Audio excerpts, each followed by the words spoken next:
Come on, serious suggestions, please. I'm not trying to write a thriller here. It's supposed to be an essay, you understand? An essay! That means facts and logic. Well, if it's facts and logic you're after, you shot yourself in the foot with your choice of research topic, didn't you? The Tatara Suna mystery. When so much remains unexplained, there's little to be objective about. Unless, of course, you restrict yourself to textual criticism. Yeah, well, this is my teacher's area of research. I can't change that. But it's fascinating enough without having to sensationalize it, don't you think? The strange location, the missing details, a mysterious person. I want to write my essay on something interesting, and I'm interested in getting to the bottom of all this. That's the only reason I came to you. Yes, you came to me. So all the more reason to take my advice. The fact is, it's the dramatization that will make people want to read it. There's no getting around that.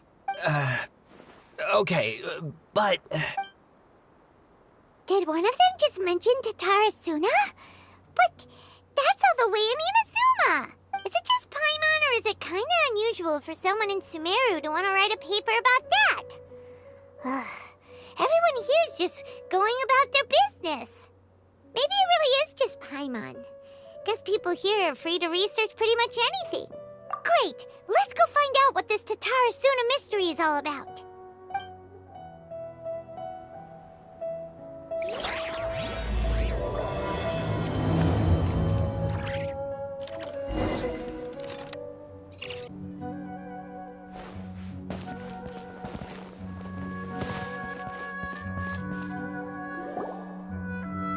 Alright, I guess I'll go with my textual criticism and your editorial direction for the first draft. I have a feeling that the missing Kabuki Mono will end up being the main focus of this paper. If only we knew where to find that traveler. From what they say about her, this seems like the kind of thing she'd know about. Oh, you're the traveler, you say? Hey, what's with that face? Don't believe us? No, of course I believe you. Actually, I first heard about your great exploits when I was still in Inazuma. This is my first time coming face to face with you and your mysterious silver-haired companion. I couldn't believe my luck, and out of force of habit, I started, examining the evidence. Sorry. So what, for the love of... Sorry, we don't get out much, so our social skills are kinda lacking. Traveler, I hear you've helped many people a great deal and been to many places. Would you be able to tell us about Tatara Suna? Actually, we don't know much about that place either. In fact, we only came over here because we heard you talking about it and wanted to learn more. I see. My teacher chose this area of research as a personal challenge. He said it's difficult to get into because even Inazumans don't know much about Tatara Suna's past. But who'd have thought that... If you don't mind, I'd love to show you all my outline for the book I'm writing about Tatara Suna. Hold on, Sawada. Don't you think that's a bit of a deep dive for a first read? Well, fair point. In that case, please ease yourselves in gently by taking a look at Akaba's latest essay draft. Let me give you some background.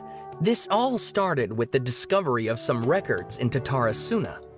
The writings mentioned someone by the name of Mikoshi Nagamasa, who crafted a fine blade. But in the end, he threw it into a fire to destroy it, and killed his servant Katsuragi. Why? Well, no one knows. Apart from the swordmaker, his servant, and the one who wrote this all down, the records also mention a Kabuki Mono. This seems to be an Inazuman word for an eccentric stranger, someone who dresses funny or acts in an unusual way. That's right. Akaba's teacher has spent quite some time researching these events on the ground. This Kabukimono lived in Tatarasuna for a while before disappearing without a trace. And shortly afterwards, as Akaba mentioned, things got pretty ugly. So first this strange person goes missing, then a murder happens? Seems kinda fishy to Paimon. Yes, my thoughts exactly. So I helped out too. I asked everyone I could think of if they knew anything about what happened back then. And wow! Did I get lucky! Stop shouting! This part's important. I just wanted to make it stand out. It just so happens that a friend of mine works at the Government Records Office. He looked into it for me, and I can now confirm that all the aforementioned individuals did, in fact, live in Inazuma over 400 years ago. Even back then, Tatarasuna was already at the center of Inazuma's smelting industry. The man in charge was a government official named Niwa. Curiously enough, it seems like he went missing too. Wait, so there are 2 missing people in this story now? That's right! What's more, Niwa is a name with a lot of history to it. Have you ever heard of the great swordsmith clans of Inazuma? Oh, the swordsmiths? Yeah, like Ishin art and so on? Wow, yes. You really know your stuff. That makes things easier. So basically, this Niwa was a distant relative of the Kaidahara clan, the last practitioners of Ishin art. Something then seems to have happened in the Kaidahara clan, leading to their downfall. I don't know the details, but taken in light of everything else going on around that time, it makes you wonder whether it's all connected somehow. The Kaidahara clan? Sawada, you left out the biggest detail of all. Oh, yes, of course. How could I forget? Brace your minds, ladies and gents, for they are about to be blown. Or maybe you won't believe your ears. I wouldn't blame you, of course, because in all my years as a writer, this is by far the most. Get to the point, for Pete's sake. According to information acquired by Akaba's teacher, the Kabukimono was not a human, but a puppet. A puppet?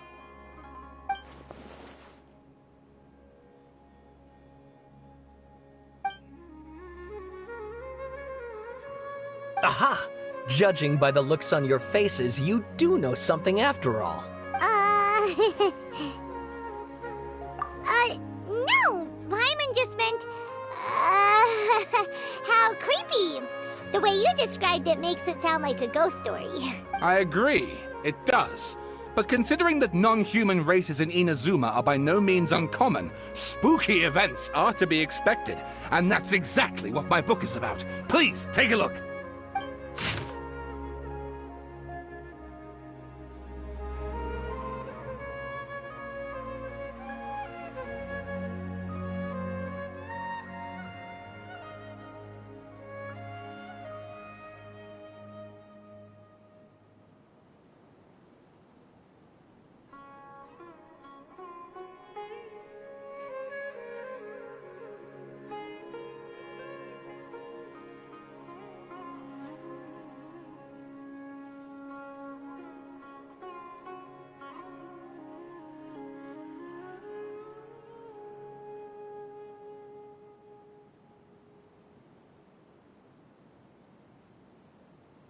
Oh, and please read my essay draft as well.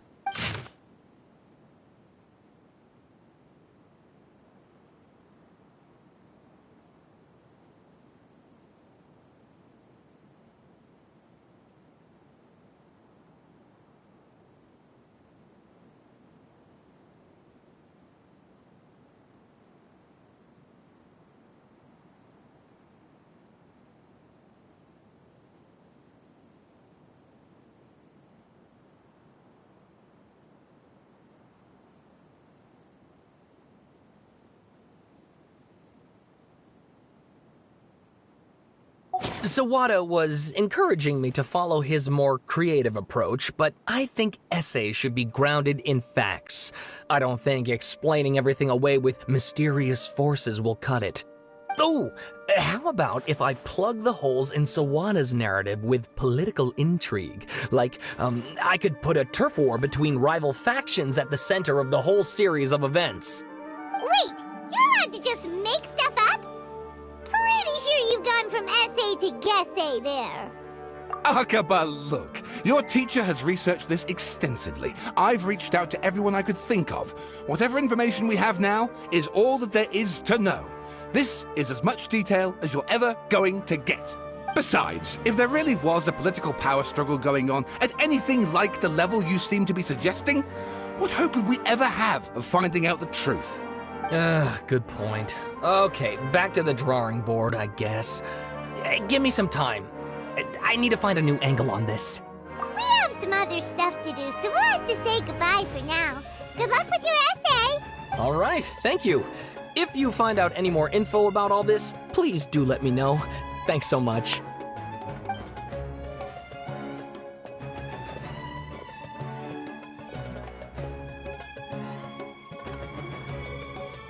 Hey, so that thing they were talking about, it has to do with the Balladeer, doesn't it? Okay, then even if we did know something about it, we probably couldn't share it with them, huh? After all, we kicked his butt and got him locked up. Information about people like that is usually super confidential, isn't it? If you ask Paimon, Akaba should just pick a different topic. There must be as many essay topics as there are trees in the forest. There's no point in...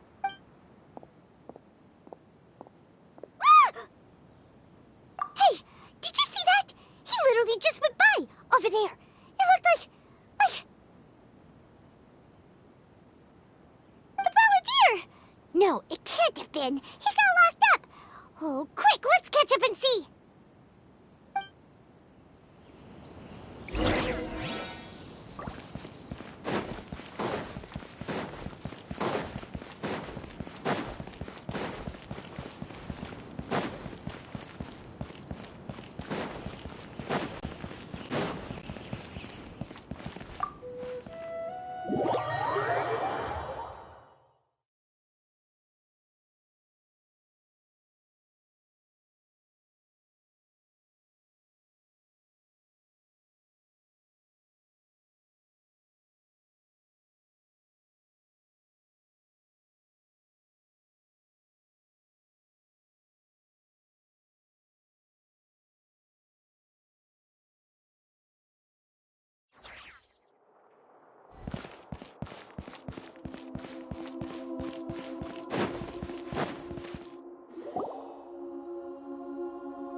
Traveler, Paimon, there you are. Nahida! Bad news. We just saw the Balladeer strolling around in public. Did he escape or... Ah! It's him! Sure enough. You're here. Hey! What are you doing in the sanctuary of Surasthana? Aren't you supposed to be locked up? I know you must have a lot of questions. Please, allow me to explain. It was my idea to set the Balladeer free. We made a deal. And he's gonna do some investigation in Irminsul for me. A deal? Huh. You sure you trust this guy? What did you expect? Why do you think Sumeru would keep me around otherwise? Or maybe killing me is all you can think about. But if that's the case, why haven't you done it already? Don't flatter yourself. It was... Nahida said there's still some mysteries in you to figure out. Ah, so if it were up to you, you'd finish the job? Guess I had you all wrong. There I was thinking you were just getting cold feet. Well, that escalated quickly. Not a good start. Could I ask you all to please calm down? But Paimon's worried about you, Nahida. Don't let him trick you. It's not every day you see people questioning the God of Wisdom's judgment. Just when you think you've seen it all. Don't you dare try to drive a wedge between us! As long as the terms are reasonable, I don't think there's a problem in making a deal. Even with the Balladeer. Well, I for one have no reason to doubt you.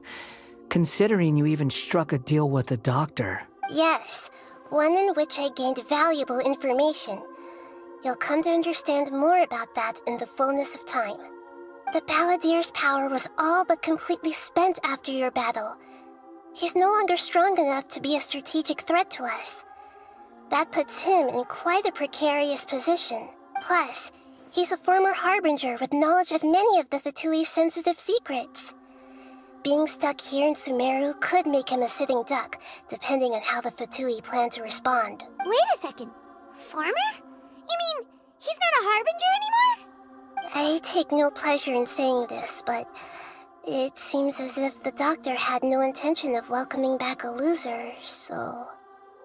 Sometimes it's you using them, other times it's them using you. Most human relationships are this way. Certainly all the stable ones are. That's how it was between me and the Fatui, and also between each of the harbingers. So as long as you have some value to offer, nobody will ever abandon you. But after recent events, even I have to admit that I'm not worth quite what I used to be. Well, if the Fatui are gonna reevaluate my utility, I need to have a backup plan for myself. As we discussed, I don't like causing harm to living beings, and you said you need protection. So, why not join forces with us? I think these two have made their objection to that idea fairly clear, don't you? And they're your friends, so I guess you'll be siding with them. Yeah, obviously! Nihira, don't listen to him! Then let's put that discussion to the side for now. We still have time. Today can be a trial run. Where we go from here will depend on how well we manage to cooperate today. All right, then I'll do what we agreed. Good. Go now, and keep in touch. Nihira, are you serious about this? Yes. I have my reasons for this decision. In fact, I'm largely doing it for your benefit. Yes. As I told you once before, there's information about your twin in Irminsul. Oh, yeah. Actually, that's the whole reason we came to see you today. So, you have an update on that? Mm-hmm. You may remember me mentioning that the Fatui had not included your twin's details in the Descender category. This is an extremely important point. It's possible that the Fatui have other information that even I don't know about. And since the Balladeer used to be one of them, he'll be better acquainted with this information than I am. He was granted the power to connect with Irminsul when he almost became the god of a new era. Even though he no longer has the Gnosis, some traces of its power remain in him. He can still connect. The amount of information in Irminsul is vast beyond description.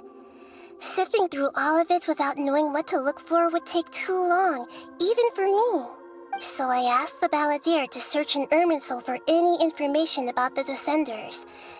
He's more familiar with this kind of information, and should be able to find it more quickly. Exactly! Or what if...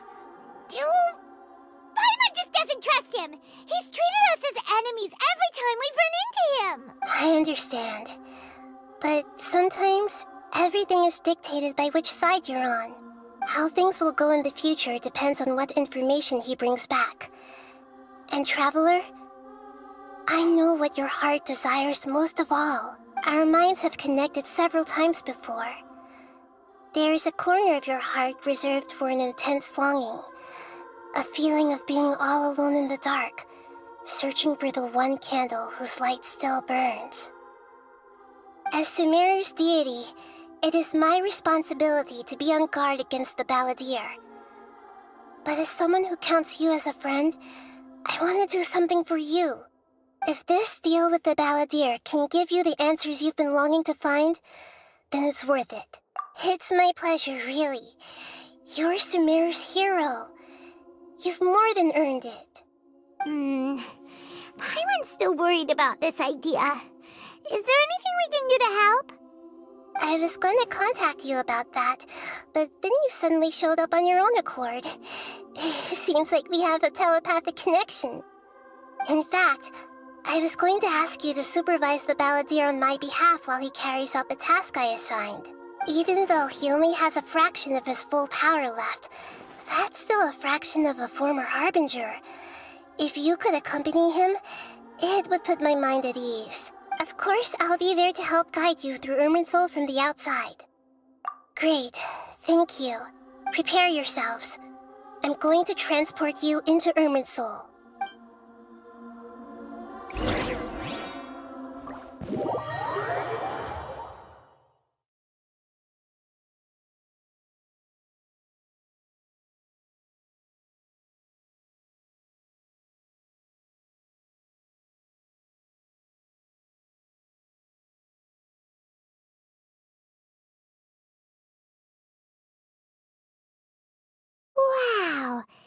looks pretty different here compared to last time.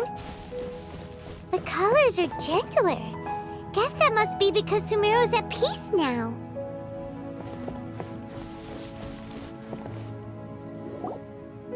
Look at that. Hot on my heels. You know, you didn't have to cut your catch-up short just to keep me company. Oh, but I guess you panicked when you realized that I might enter Irminsul ahead of you. Shut your beak, jailbird! No way a prisoner gets to be so smug! I understand that prisoners have to put up with harassment from the guards, but right now, I'm on temporary release.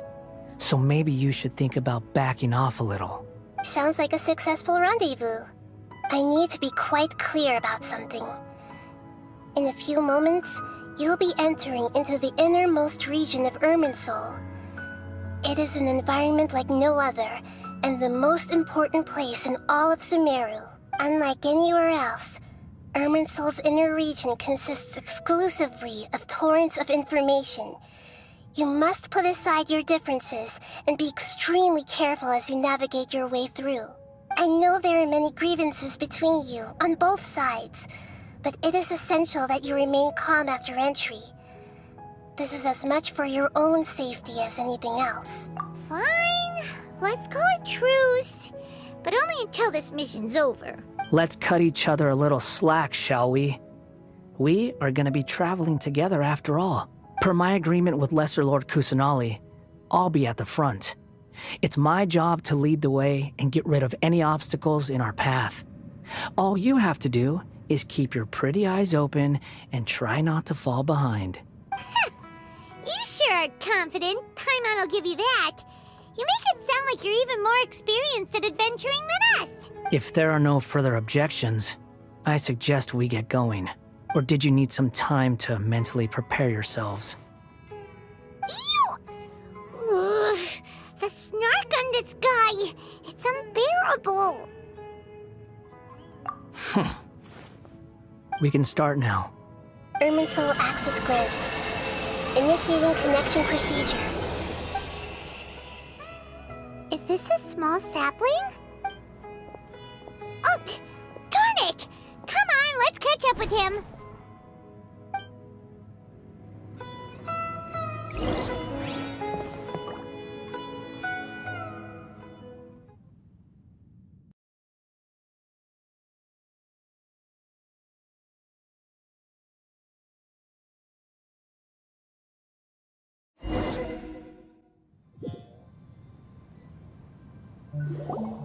Wow!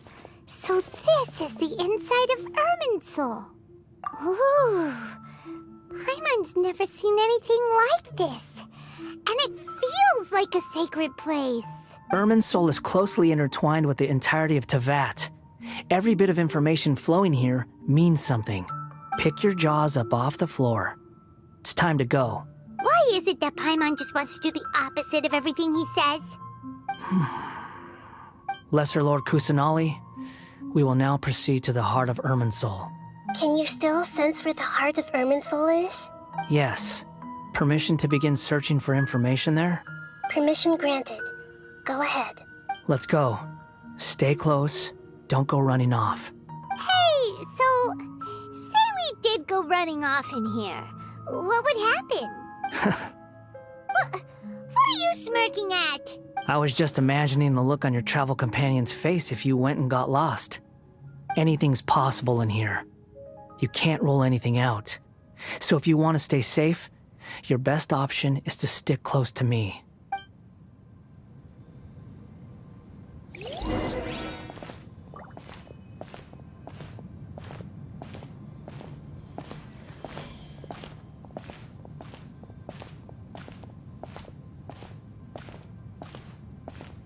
These sapling things have spread out.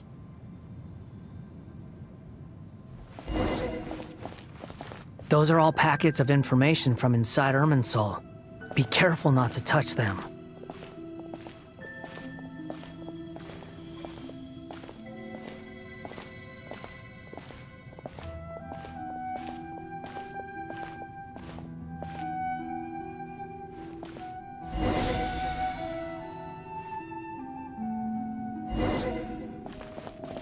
looks the same in every direction.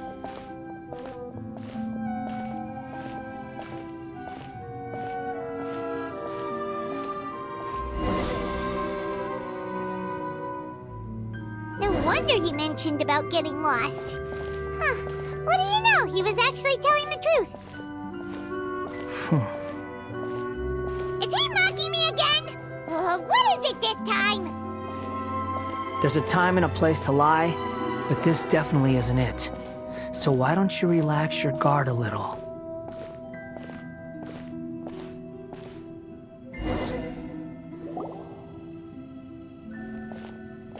We're here. What a huge tree! Lesser Lord Kusanali, Good, you made it. Are you ready? ready when you are. Then please begin. Preparing to access cognitive currents. Establishing waypoint. The Balladeer's actually doing what Nahida tells him. Guess he must want to stay alive.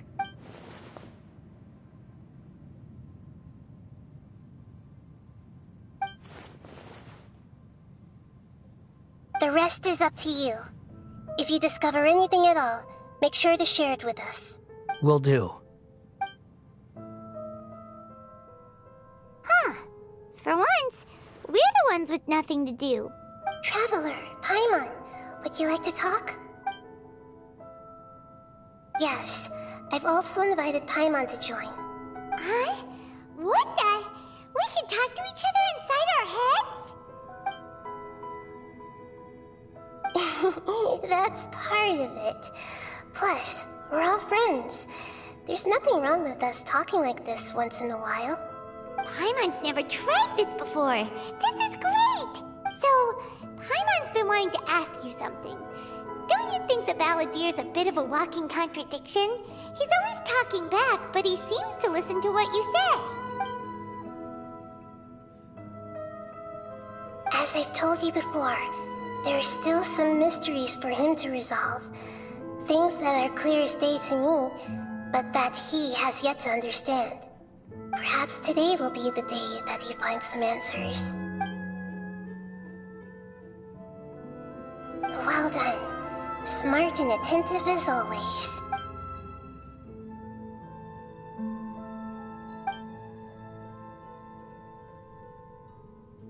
So, you made contact with that part of his mind. Well, it's true. Betrayal turned the Balladeer into the person he is today. Huh. Paimon thought nothing could get under that guy's skin. Turns out, he can get hurt and angry just like anyone else. Everyone has a history, Paimon. Even if you're a puppet created by the Electro-Archon. Speaking of puppets, we ran into two people at the Academia today talking about an essay. Turns out their topic was about the Tatarasuna incident. Nahida, do you know anything about that? If you mean the mysterious events, the Kabuki Mono and so on, yes. I know about all of that. Really? Because from what they were saying, it sounded like lots of Tatarasuna's history is still unexplained.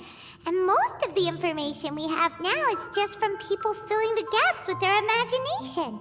At least that's what they thought. Oh? How interesting. Those two managed to deduce quite a lot through guesswork alone. So the Gese got it right? Well, they guessed right about one thing. Tatarasuna was sabotaged. Must be a riveting conversation you three are having. Funny how all the good ones happen when I'm not involved. What makes you think we're talking to each other? Don't insult me. You're having a private conversation without me. Obviously, I must be the topic of said conversation. Of course you do. You can't have your prisoner knowing too much. So, have you found anything yet? Still looking. Don't get your hopes up, though. You and your twin come from outside this world. It wouldn't surprise me if there was nothing on either of you in Irminsul at all. Wait! How did you know about that? Did Nahida tell you? It's not like we've never met before. And anyway, You're world famous. It'd be more surprising if I didn't know a few things about you. Right now, we have to keep the peace. I'm not interested in creating more misery for myself, and making cordial conversation is something I can manage. Huh? Wait. This light, it looks similar to those saplings. What could it be? Anonymous data. Hey, don't you forget the agreement! You have to share it with us! Shh. Just wait. Mr. Niwa, are you certain this is worth the risk? We are talking about Tatara Suna's furnace, after all. It may not pay to act rashly. There's no one else who can enter the furnace. It has to be me. Is that so? Well, since you insist. It's...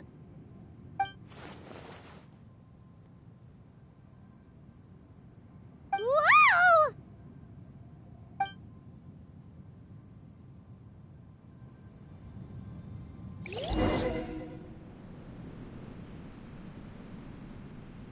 I have been in Tatara Suna for some time now.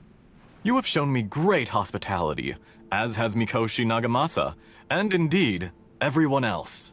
Under your leadership, Tatara Suna is a warm, welcoming place, like a giant village. People are gainfully employed, their lives have purpose. They are motivated. As I understand, the Raiden Shogun has, in recent years, eliminated much of the evil that plagued Inazuma. As for Tatara Suna, it was originally established as a means of safely disposing crystal marrow. The forging industry with crystal marrow as a raw material has since flourished, giving rise to generations of swordsmiths. Some world-renowned, others unknown, all passing on their legacy. Skills, blood, dreams.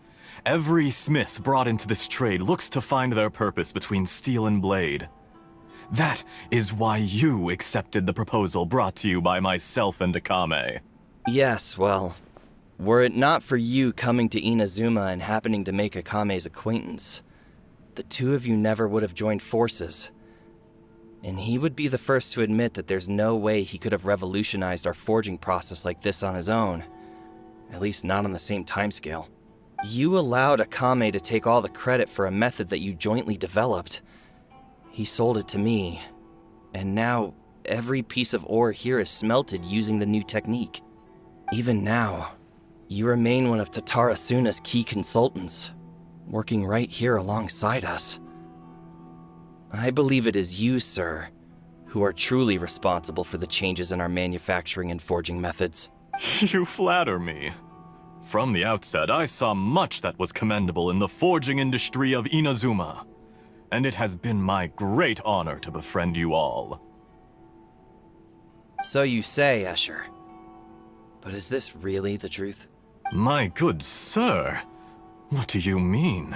I tried to resist thinking it was all connected, because I didn't want to speculate, and I didn't want to believe that things could turn out this way. What have we gained from adopting your new technology? Ominous black smoke? Mounting production problems? Worker fatigue and casualties are up and continuing to rise at an alarming rate. And recently, as you well know, someone died because of that strange filth inside the furnace. We've kept the truth from spreading outside, but still, I suspect you understand it better than I do. None of the people who went out to get help have come back. Now, our mutual friend, the Kabuki Mono, is taking the Golden Feather to Narukami Island to seek an audience with Shogun. This is our last hope. But that doesn't faze you, does it, Escher? Nothing does. Otherwise, why would you still be standing there with that smile on your face? I'm just surprised that you finally chose to be so sincere. I'm sure you've been harboring these suspicions for quite some time. Mikoshi Nagamasa may have noticed that there was one common denominator among all these events. Namely you, Escher. But Mr. Mikoshi is more cautious than I. He does things by the book. After all, Nagamasa is the adopted son of Mikoshi Torachiyo, the yokai struck down by the Shogun's own hand. If he truly seeks to redeem his family's honor, an abundance of caution is well advised. You're well informed on the subtleties of his situation for a mechanic all the way from Fontaine. Are you sure you're not a little overqualified? Why, Mr. Niwa, are you suggesting I find a job as a diplomat? Sadly, I am so very attached to my craft. Enough, Escher. I'm here because an evil force is raging inside the furnace. And someone needs to take your new device inside the high-risk zone so we can absorb it and put an end to the problem. I'm in charge here. And I'm about to take some responsibility and head inside. Probably to my death. But what about you? What are you still doing here? Judging from the look in your eyes, you don't seem to trust me. Drop the act! We're past that now. Whoever you are, it looks like your plan to destroy Tatarasuna has worked. I just want to know what you're still doing here. What's left? Don't you have all your answers by now? Honestly, I'm just waiting for the right moment.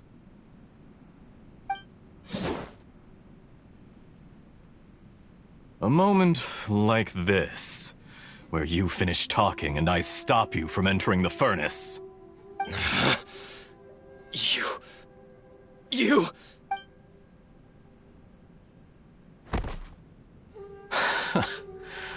You're a little smarter than I initially gave you credit for.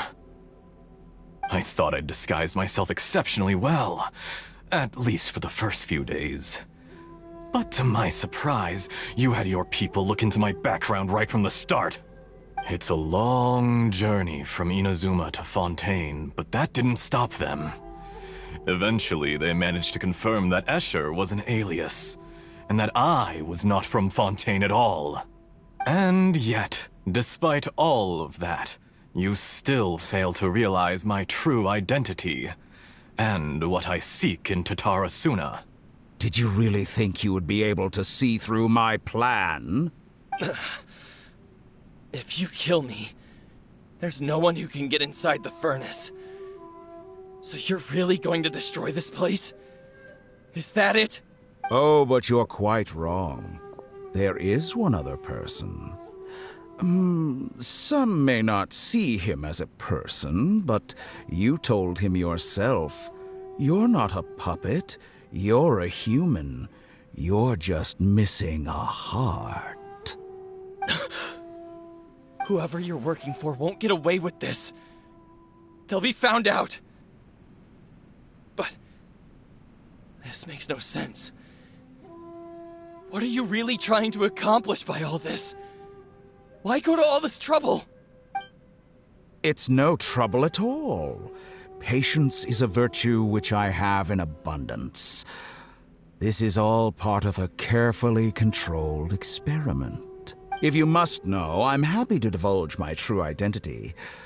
I'm a Fatui Harbinger. Call me the Doctor. The Fatui? Who? What do you want? Just to create a minor inconvenience for your nation. That's it? That's why you gave us your cursed technology? Just to let loose the evil energy from the crystal marrow? Look how even the righteous soul is filled with venom when faced with its demise. My device functions precisely as you say. It is the only chance you have of preventing a catastrophe and keeping the truth from the outside world. However, I did not make it with you in mind. It is easier for a person to be possessed by evil spirits when they are filled with hate. So give in to your fury. I want to see what happens when a malevolent heart is placed into an unsuspecting puppet. Make no mistake, even without you, that pure, innocent puppet would only end up being used by someone else instead. What other reason would a human have for befriending one who is not of our kind?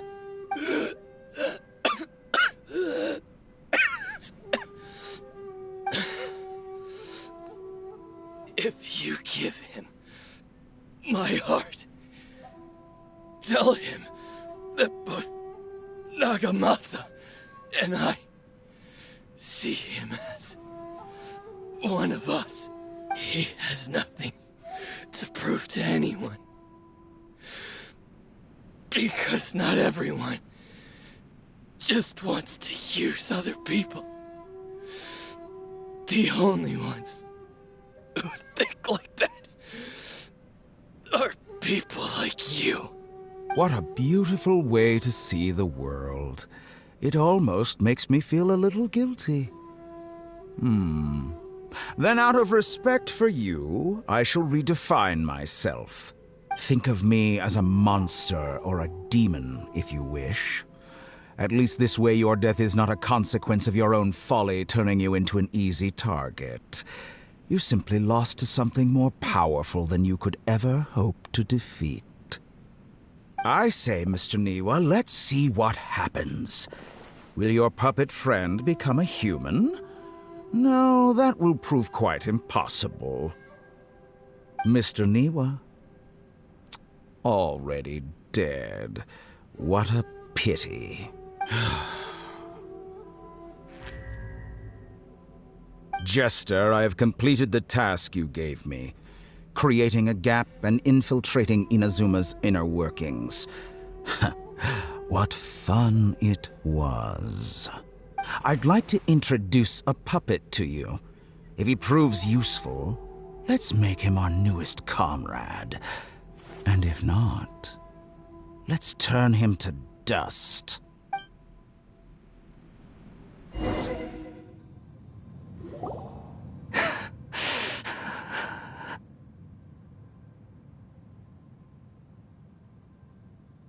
Hey, are you alright? Dottore?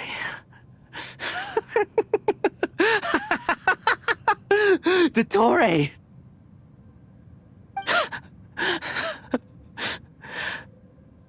Good. Good. Was that the doctor? Did he turn into a mechanic from Fontaine? But why did we see things from his perspective? When I touched the doctor to confirm whether he'd eliminated all his segments, I read this memory in his mind. You have to admit, it must be the truth. Maybe so, but it means nothing. Does it? But this memory shows that Niwa didn't betray you. He never meant for you to be the one to take the device into the furnace. You know very well what that means. Even more so than I.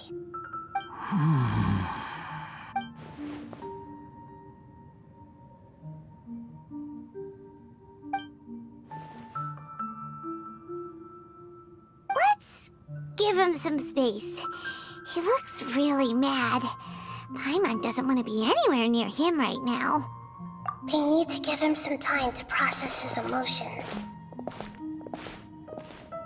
Paimon's still confused about the Tatarasuna incident. So, the doctor was behind it, but why has that gotten him so worked up? Nobody has ever deceived you like that, Paimon. It's natural that you find it difficult to understand. Perhaps he needed to learn this someday. So now you have the complete picture. Katsuragi took the Kabukimono to live with the people of Tatarasuna. Later, the doctor showed up, disguised as a mechanic from Fontaine. And that's when the trouble began. It was all a horrific experiment planned by the doctor. Everything he did was just to plant seeds of disaster in Inazuma that would bear fruit in the future. Of all the unwitting participants in the doctor's experiment, the balladeer became the main test subject. After the events you just saw in that memory, the doctor put Niwa's heart into the device and handed it to the balladeer. Then, he instructed him to enter the furnace and absorb all the filth caused by the smelting process. The load was far beyond what he expected, but the balladeer survived. He left the furnace in sheer exhaustion and said to the mechanic, "This device seems to have protected me. What's in it?" The mechanic answered, Niwa fled this place for fear of punishment, but he left you a gift. He said it's the one thing that you've been looking for. He took it straight from the chest of one of his innocent servants. The mechanic removed the withered heart from the device as he spoke. The balladeer was stunned that such unthinkable cruelty had brought him the thing he'd been longing for his entire life. A heart acquired through cold-blooded murder is a cursed thing, but it has protected him from the filth. He thought Niwa had completely betrayed him, and yet this very betrayal had ensured his survival. Overwhelmed with anger and sorrow, the balladeer threw the heart to the ground and left Tatarasuna without looking back. Holy moly. So the doctor killed an innocent man and pinned everything on the victim? That's terrible.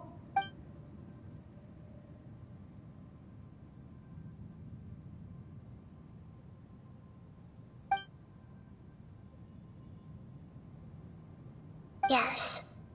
Only if he understands this can he choose a new path forward.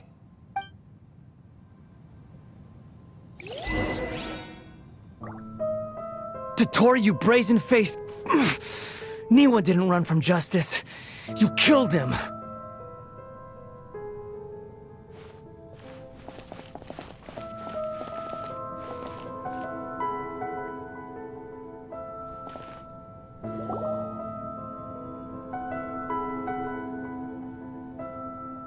Shall we see how he's doing?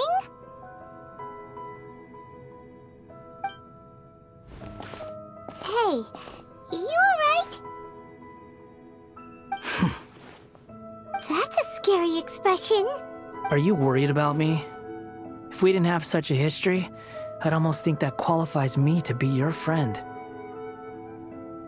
It won't. I'll keep my end of the deal.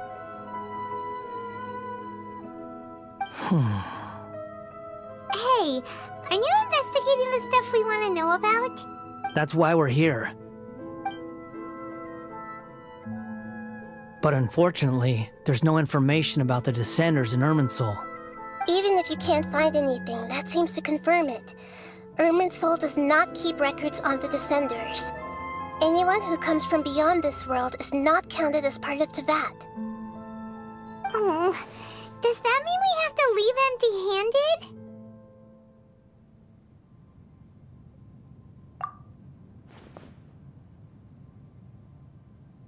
Don't thank me just yet. You look really upset. Well, since Irminsul was a dead end, I guess I can share some other info that might interest you. Huh? About what? The reason why there are records about your brother in Irminsul. It might have something to do with Conria. Apparently, Conria was his first destination when he arrived in this world. Plus, he only came to this world because the heavens responded to the summoning. The heavens responded? The Jester told me this himself. You can take his word on this. He was a royal mage in Conria, and lived with your brother for a time. I don't know the details. It's up to you whether you want to believe me.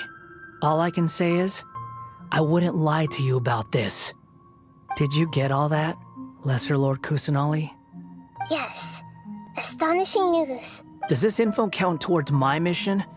It wasn't from Irminsul, but was it valuable? Very valuable. Good.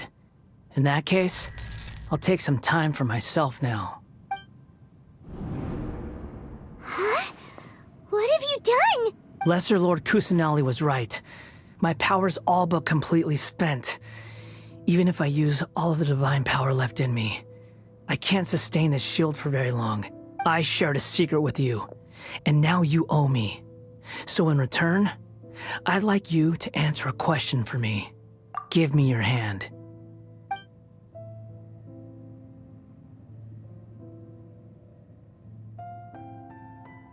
Can you hear my voice inside your head? No, I can't do anything like that anymore. At most, all I can do is exchange a few words with you. So tell me, in this world, is it possible to change the past. Done. Huh? What happened? Paimon only saw you hold hands for a second. Nothing. I was just thanking her for helping me.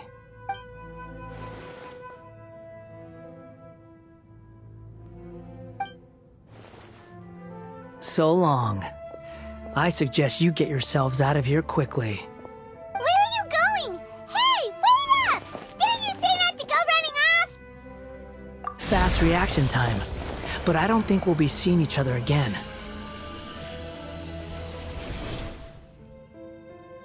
From this day forth, the names Balladeer and Kabukimono will cease to exist. Those who died in Tatarasuna because of me deserve another chance at life. Hey, Balladeer! Don't do anything stupid! You know, I never did like insects. Hordes of the puny things swarming together can be a real nuisance. And I enjoy nothing more than to stamp them out like the pests they are. But if a colony of harmless ants isn't threatening anyone, I guess they deserve to be left alone. Luckily, everything can be set right. It's time to solve this once and for all. Balladeer! Balladeer! Uh-oh, he disappeared. Come on, we gotta find him somehow.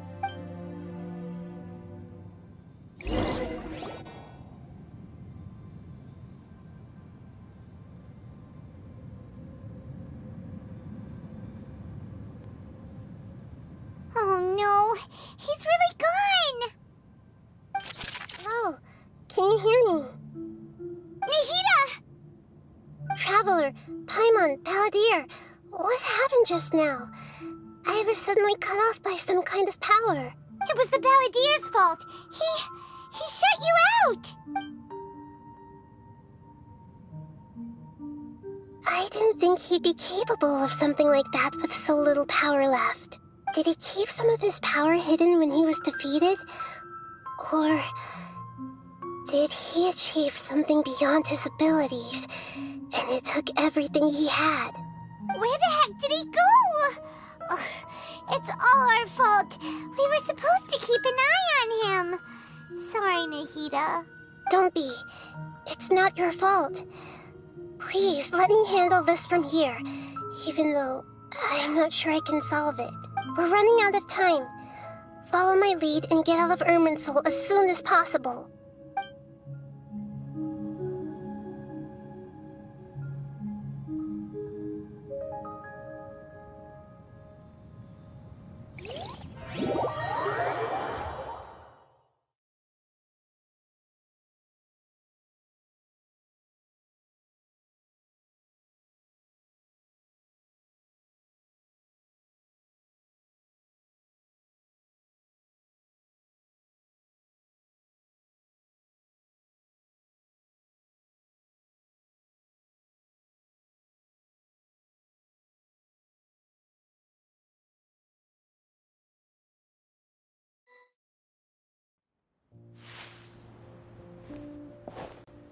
We're out! And we're at, an inn or something? This is an emergency. I'll have to ask you to stay here for now. Everything's arranged, and nobody will disturb you. I'm sorry, but this isn't something I need your help with. Leave this one to me. An emergency?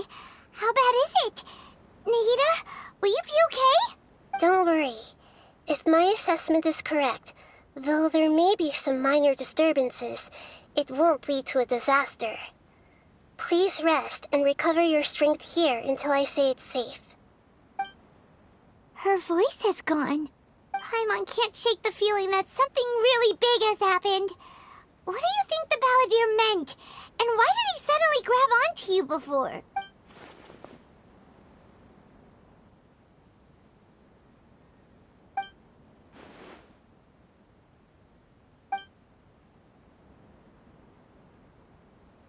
He wants to change the past? But surely that's impossible! Right! You can't just rewrite history! All that stuff happened already in real life! It's like, imagine Paimon drank all the water in this inn. Even if no one was there to see it, Paimon would sure as heck remember drinking it. So, why does Paimon still have a bad feeling about this?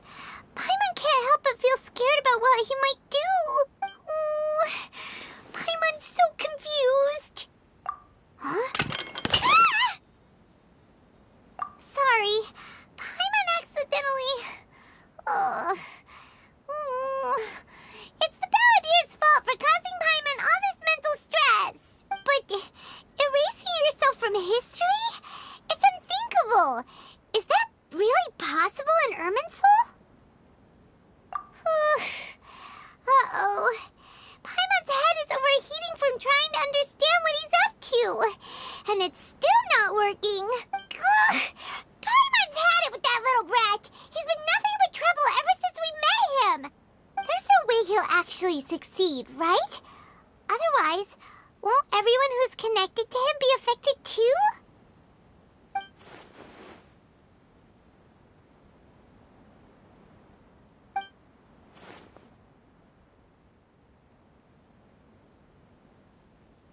There's nothing we can do about it at this point. Hey, have you got any ideas on what we should do next? Seems like now there's nothing left for us to do but to go to sleep. But Paimon's still so worried. Paimon won't be able to sleep a wink tonight. So, how about, we list all our favorite foods to take our mind off things? Heck, if that doesn't work, Paimon's probably gonna collapse of anxiety here. Alright, Paimon will start. First dish. Munstack grilled fish. Oh, and chicken mushroom skewers. Tea break pancakes. Cream stew. Sauteed matsutake. And Drayan chili chicken. Almond tofu. Satisfying salad. Oh, also Adeptus Temptation. Golden shrimp balls. Triple layered consomme. Lotus seed and bird egg soup. And...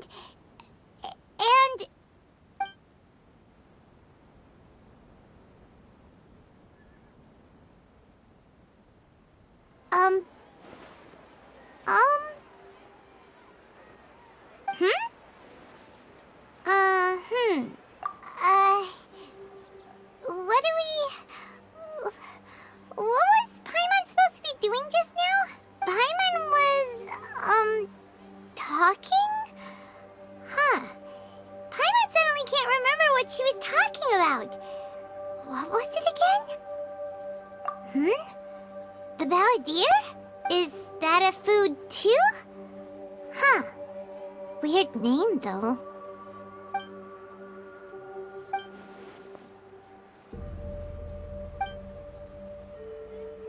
What's wrong? Your eyes are like saucers. Was it something Paimon said? So, the Balladeer. Is that someone's name? 'Cause it sounds like a nickname or something. Okay, sure. Where are we going? Huh? Fine by Paimon, but is everything okay? You're acting like this is an emergency.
Ah, it's been a while. Of course. Go ahead. No. Now there's a question I wasn't expecting. Very well. I'll tell you what I know once more. The once renowned Raiden Gokuden, comprised of 5 branches: Amenoma, Futsu, Ishin, Hyakume, and Senju. The art of forging practiced by these 5 clans was first taught to them personally by the almighty Shogun. Over time, the 5 branches diverged from one another as generations of bladesmiths honed and perfected their craft until they became 5 distinct traditions. Most of the great swordsmith clans of old have since fallen into decline, and for a long time, only the Amenoma branch kept its art alive. But fortunately, Kaedehara Kazuha recently returned to Inazuma and took up the mantle of the Ishin art.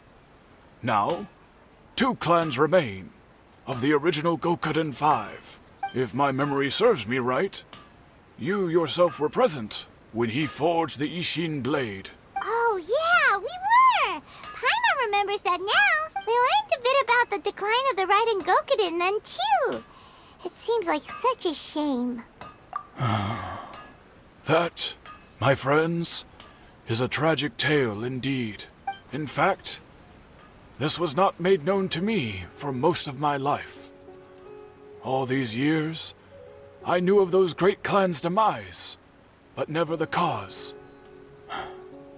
Only recently, when the question was on my mind, did I ask Kaedehara Kazuha about this. He told me that, as we are both heirs to a branch of the Raiden Gokuden, it was right that I should know the truth. There is no harm in telling you, but I must warn you. It is a dark and sorrowful tale. The Raiden Gokuden were the targets of a murderous rampage by a vengeful bladesmith. Vengeful? Why? 400 years ago, so I'm told, there was a catastrophic malfunction in Tatarasuna's furnace. One brave swordsmith heard the commotion and chose not to flee, but he rushed to the scene, hoping to prevent a disaster. Tatarasuna was home to a state-of-the-art forging and smelting operation in that day, and overseeing it was the armory officer. His surname was Niwa, though he had family ties to the Kaedehara clan. Knowing that they had just one chance to save countless lives, Mr. Niwa and the swordsmith leaped together into the furnace. The furnace quickly stabilized, but neither of them made it out.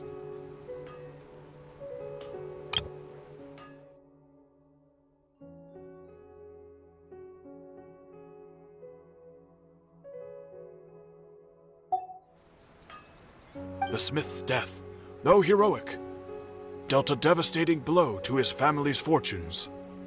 His orphaned son was left to fend for himself, and grew up deeply resentful at the world.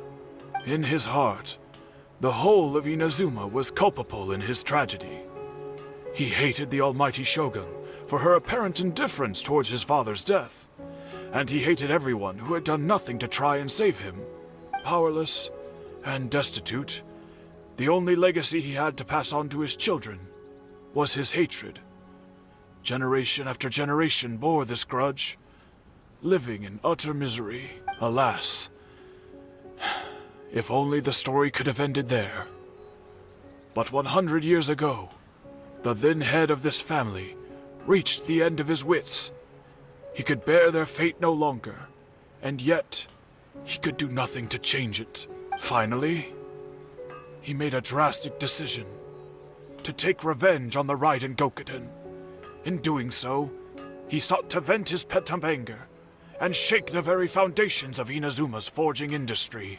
In his fury, he murdered indiscriminately, killing even bladesmiths from the Hyakume clan which he belonged to. His goal was absolute, the devastation of all of the Raiden Gokuden.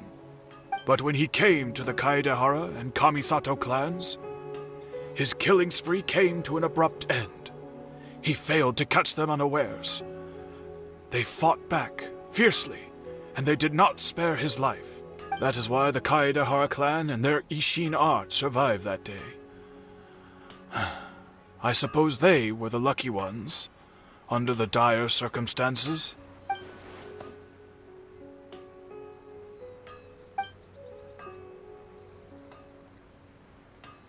Was there anything else you wanted to ask?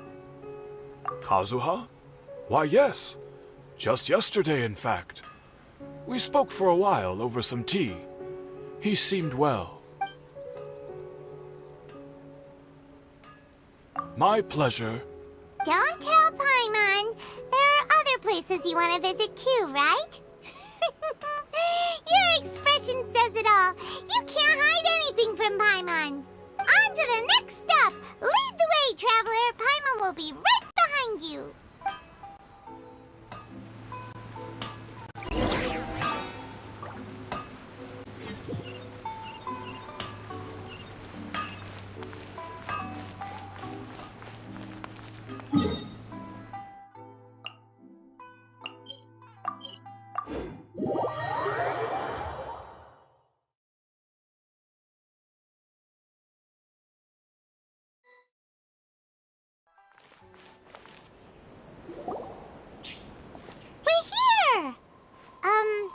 This is the Yashiro Commission's headquarters, so...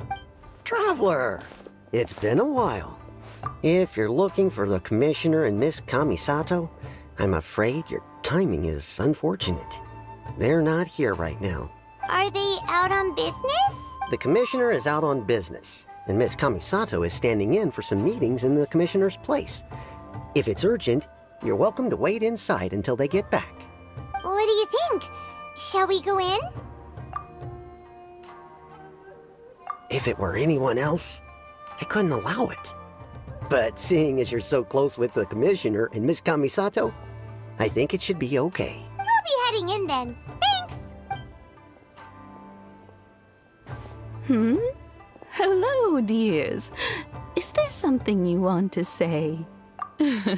Of course, traveler. Yes, I know who you are. Miss Kamisato has told me about you. What would you like to know? Oh, they're both very well indeed. Lately, Miss Kamisato has been rather busy attending all kinds of meetings and occasionally paying visits to some local organizations on the Commissioner's behalf. As for the Commissioner himself, well, you know, busy as ever. That much hasn't changed. Although, he does seem to be in a rather good mood these days.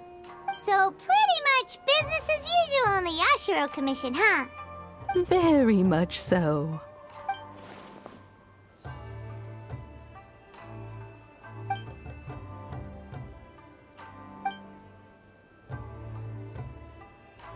Well, got any more questions? You're very welcome. In fact, I would love nothing more than for you to come and visit more often. But I'm sure you must be far too busy to have time for that. Miss Kamisato talks about you all the time.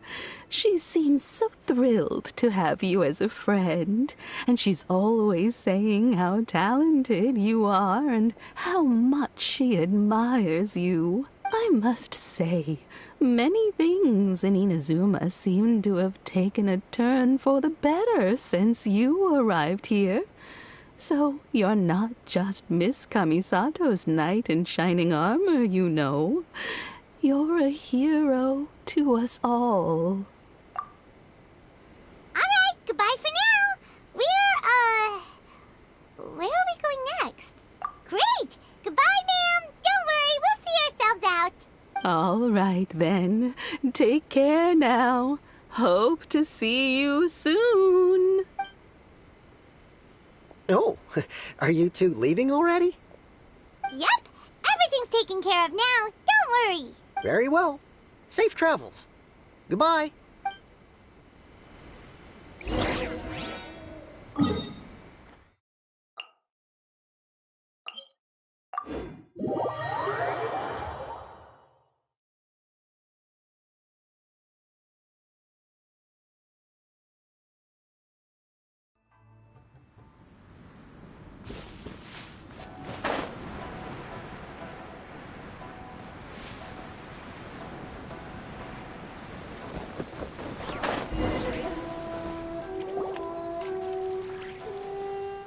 Do I have company?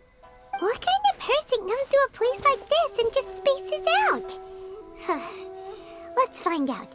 Come on, let's ask this guy. Hey, I wasn't spacing out. I was pondering some problems. Sure you were. Your eyes were glazed over, dude. You were a million miles away. Why are you making fun of me? I told you I wasn't spacing out. I was ruminating on some problems. Technological, environmental, and so forth. This is Tatarasuna, after all. Oh, he said Tatarasuna. Looks like we came to the right person. Oh, is there something you want to know about Tatarasuna? My name's Xavier. Certainly do. I've researched the furnace here in some depth. If there's anything you want to know, just ask away. Like the back of my hand? Make no mistake, I have been here a good many times before.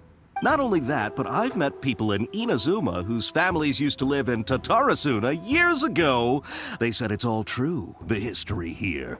Oh, well, it's a long story, don't you know? The tale of Tatarasuna starts a long time ago. I'm told that its history is one of the most foremost forging and smelting operations in the nation.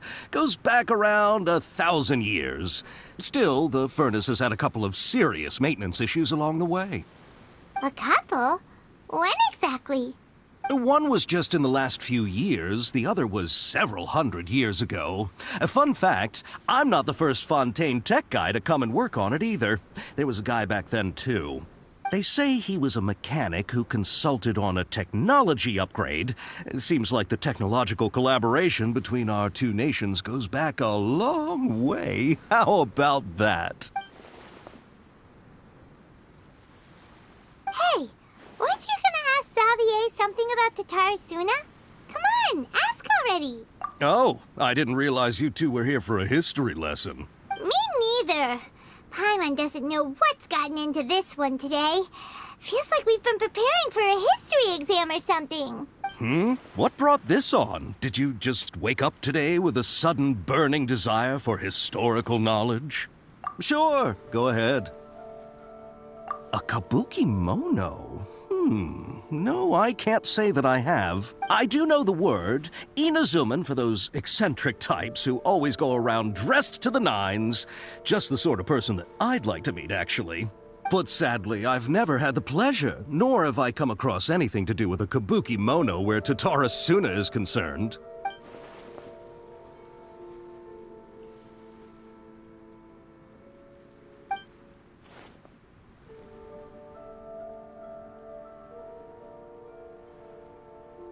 Of course! Don't mention it.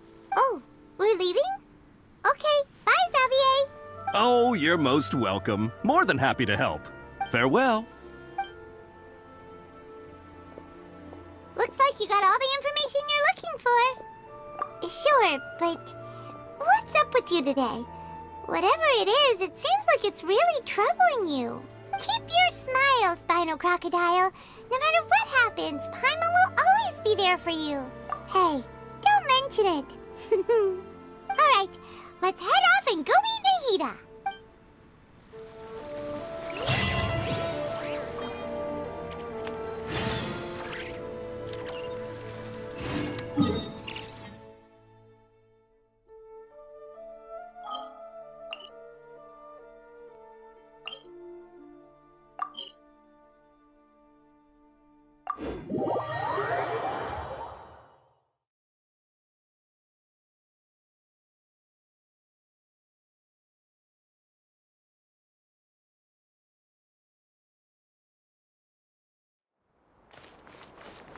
Bring it!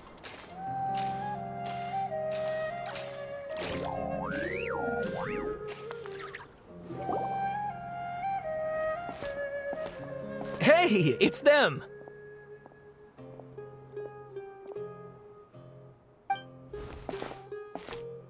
Akaba, Sawada, you're still here?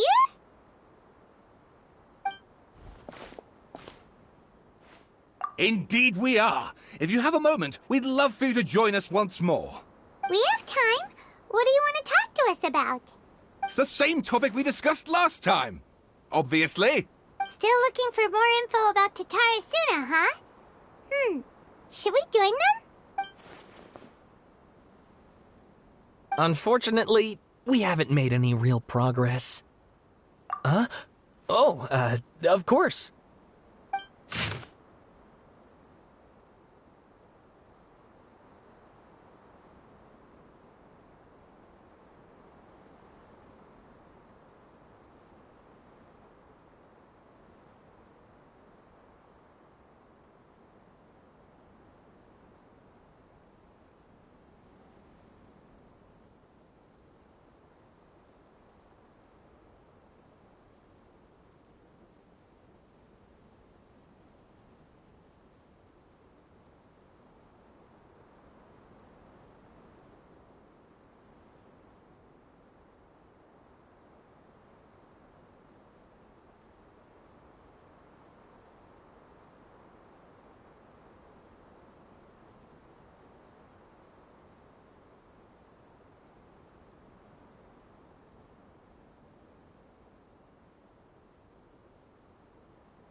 I presume you'll want to read mine as well.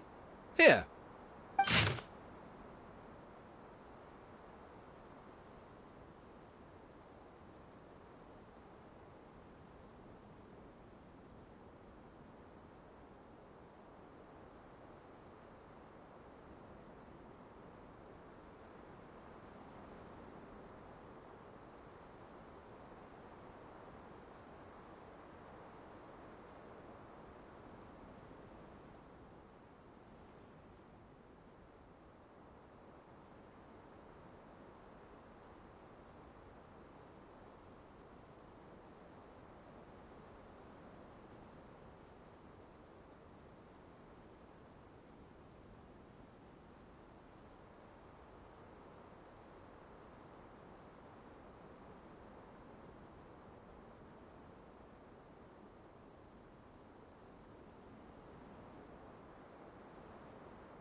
Well, what do you think?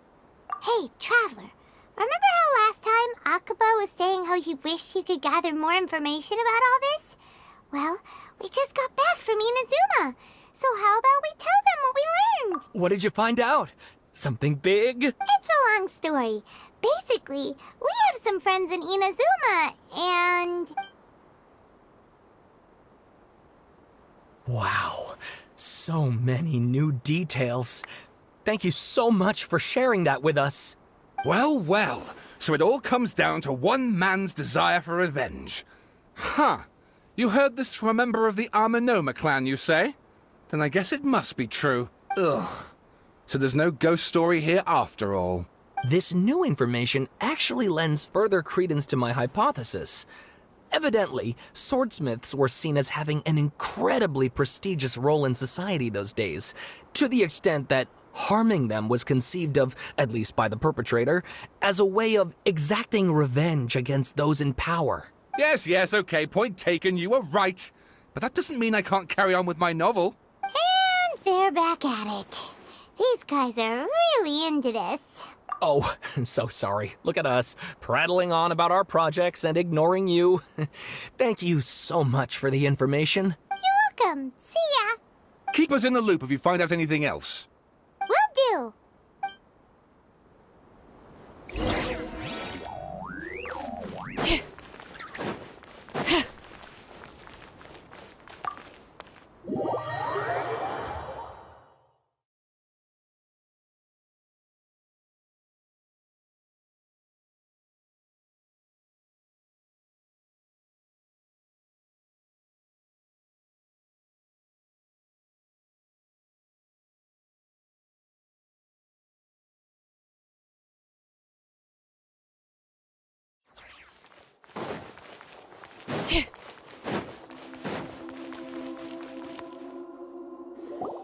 Nahida, we're here!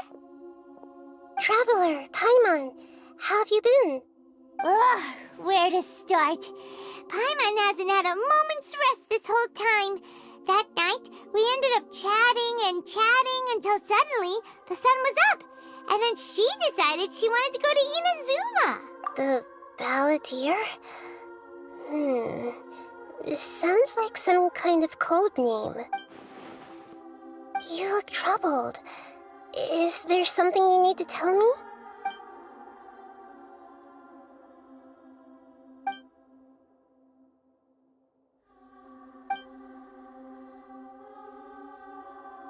Traveler? Hey, what's wrong? You look so upset.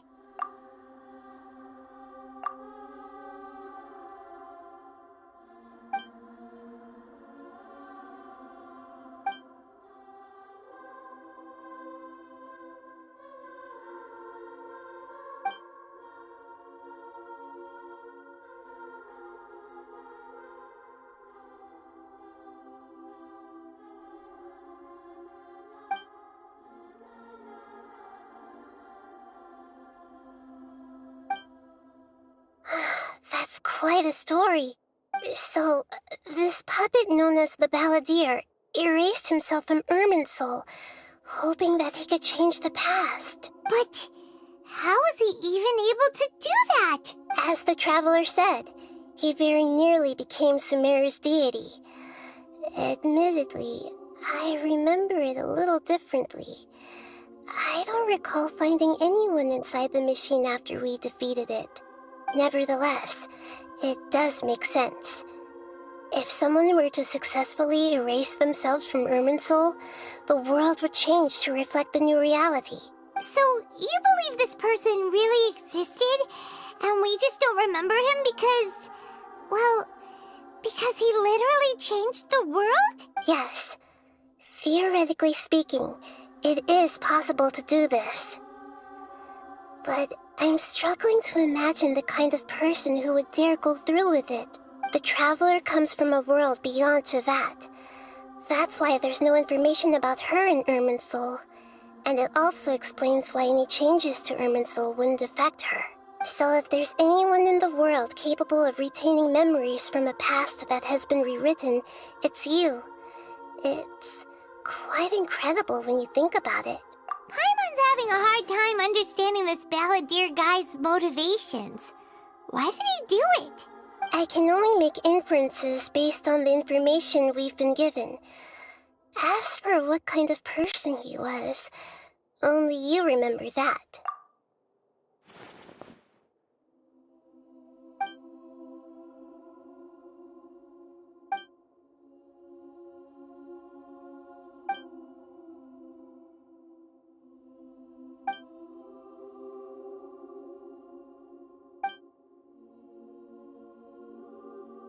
Something else worrying you? Something that you can't share? It couldn't change the fate of the ones who had died, right? Once the Balladeer realized he hadn't been betrayed after all, it must have completely changed his view of the people of Tatarasuna. Now he saw them as friends again. He couldn't keep hating humans after that. And if he thought there was a chance he could save his old friends, it would be hard not to try. The story makes sense, every part of it.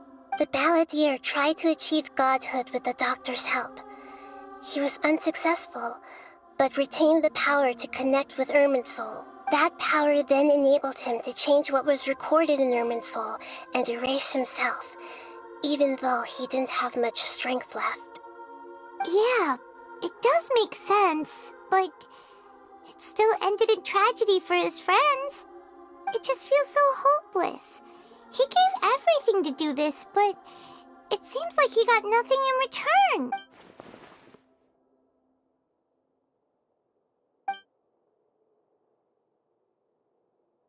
Please wait a moment. I want to check something. Found it. This should be the one. It turns out that I have a strange way of confirming everything she has told us. What is it? A record from a personal collection. It was tucked away in a corner. You should take a look.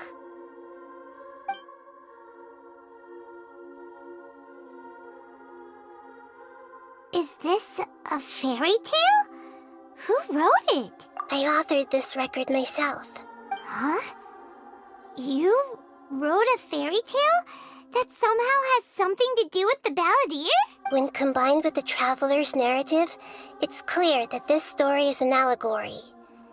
Everything in it is a symbol for something else. Hold on. So this record survived from the past? Yes. Any information about the balladeer or the kabuki mono in other records will have been changed. But I wrote this story in a way that means it was left intact. Changing the information in Irminsul changes to that. But Irminsul can't change information that was well hidden in advance. I guess I must have written this story as a backup before the balladeer entered Irminsul. That's incredible! What a great idea! And sending the traveler into Irminsul with the balladeer must have been a further precaution. I knew she'd remember everything. This story is abstract enough that it still resonates with the present information recorded in Irminsul. But if we connect all the different pieces together, the true story that emerges is the one she told us. The now erased life of the balladeer.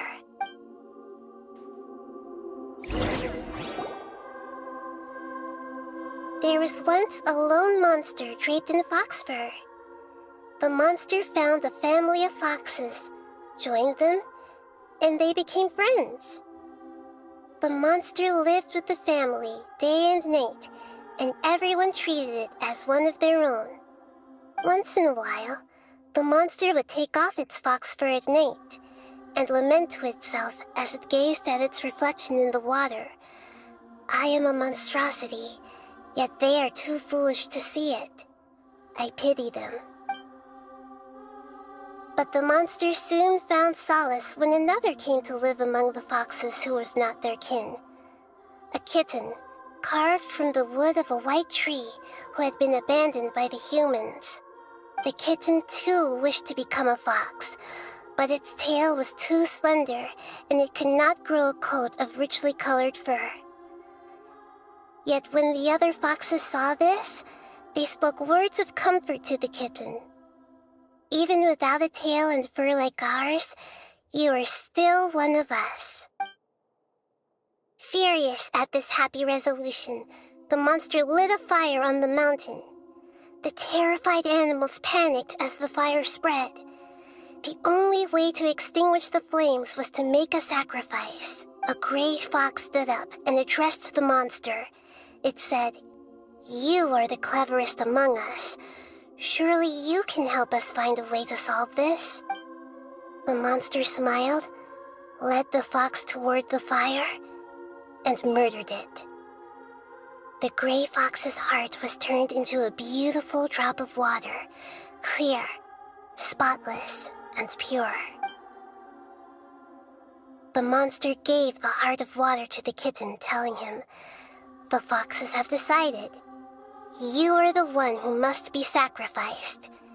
Take this, quench the flames, and die for your fox kin." The fire was extinguished, but the kitten lived.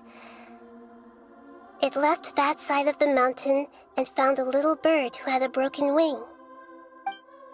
The two promised they would spend their whole lives together, but the little bird did not have long left to live. It passed away soon after. After burying the bird, the kitten left the mountain for good. Never again would it cherish a single creature, nor a single blade of grass that stood on that mountain. The kitten spent the nights wandering aimlessly, gnashing its teeth at the moon. How it wished to swallow the moon and devour the moonlight. If the world could only return to darkness, then it would finally be peaceful and content. I will become the new moon, the answer to everything. Then, no one will know that there were once birds, foxes, and cats in this world. And no one can know that they were different.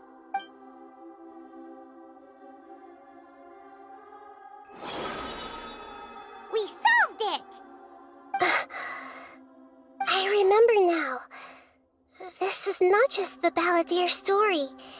It is his very own memories. I made a backup so that it would be preserved no matter what happened. To become a god, he was experimented on and modified countless times. It was brutal torture, and the only reason he was able to survive is that he was a puppet. This memory was extracted from him by the scholars. Presumably, they kept it to have something to defend themselves with. Creating a deity was just the first step. Some of them wanted to be able to control it.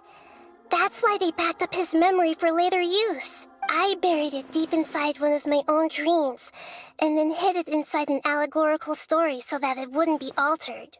It's hard to believe that this person really existed, let alone that he tried to get rid of us on more than one occasion.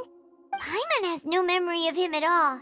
He completely vanished like a puff of smoke. The Balladeer agreed to help me look for information about the Descenders, and although he was unsuccessful, he still helped you. Before he vanished, he confirmed an important detail, that Conria was where your twin first came into this world. We still don't know how the change to Irminsul will affect the senior ranks of the Fatui, but in all likelihood, they won't even remember their own Harbinger. It sounds like Paimon wouldn't like this guy a whole lot if he was still around. But still, Paimon doesn't like the way it all ended that much better. This is why wisdom alone cannot answer all our questions. We look, we see, and we comprehend, but the question still troubles us. So the answer is not everything. People yearn to find the truth and then conquer the troubles they face. When you give someone the truth, you give them a chance to choose their own destiny. To others looking on, this may seem like a pointless endeavor, but for him, the chance to act on his desire to disappear must have meant a lot. Never forget that even when we walk beneath dark clouds along a road filled with suffering, the light of wisdom is always there, guiding us toward a better destination. And that is what you have been doing all along. Yeah, Nahita's right. Cheer up. How about we go get something to eat? We can pick up this heavy conversation again later. Good idea. Paimon, why don't you take her out for a walk to clear her head? You got it. Come on, Traveler. You need to get out of your head for a while. You'll feel much better after taking a walk. Let's go get a snack from one of the stalls in the Grand Bazaar. That'll be sure to lift our spirits.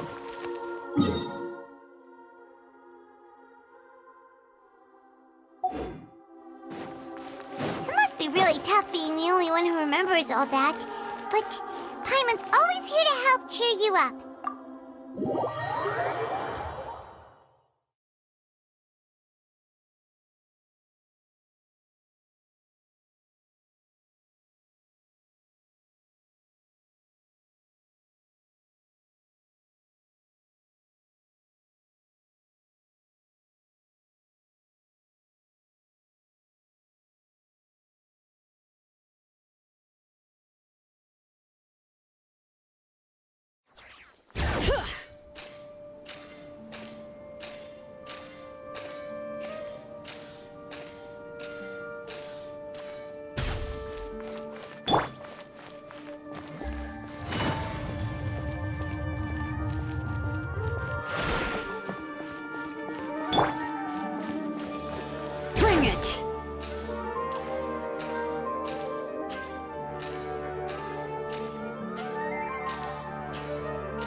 beam's gone out.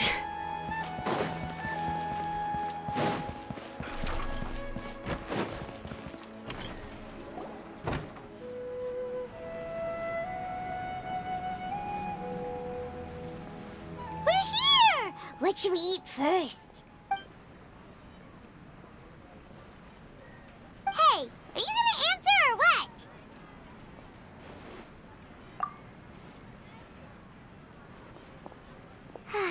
Alright, whatever you want.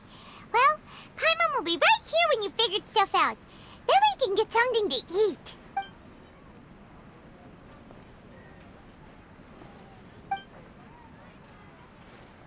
What is it?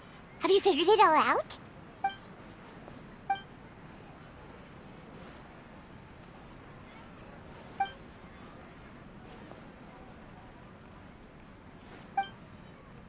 Why'd you jump up all of a sudden?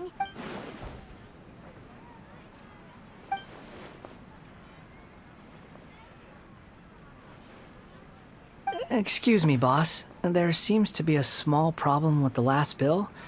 Look, here.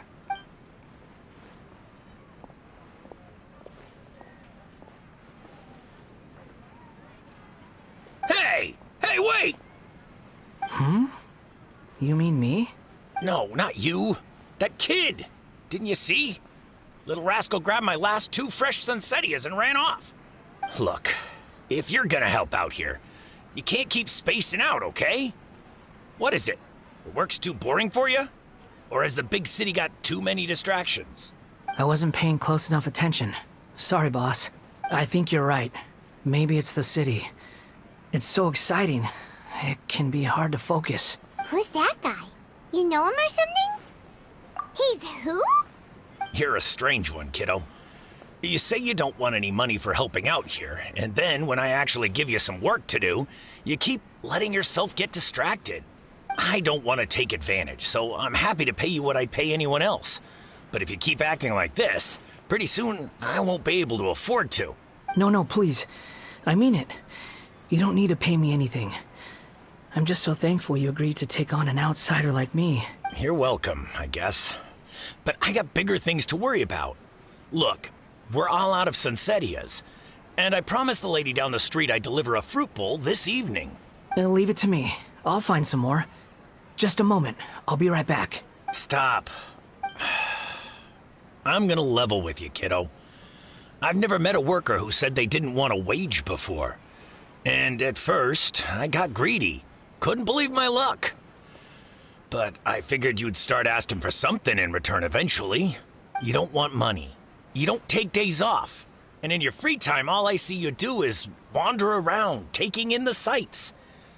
Are you a drifter or something? That's right, I am. We can talk more about that later. First, let me get those fruits you needed. Sunsettias, was it? I'll be right back.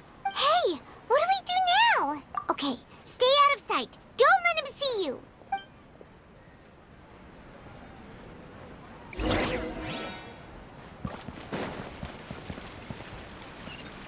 Yeah. Dad, let me hold it down.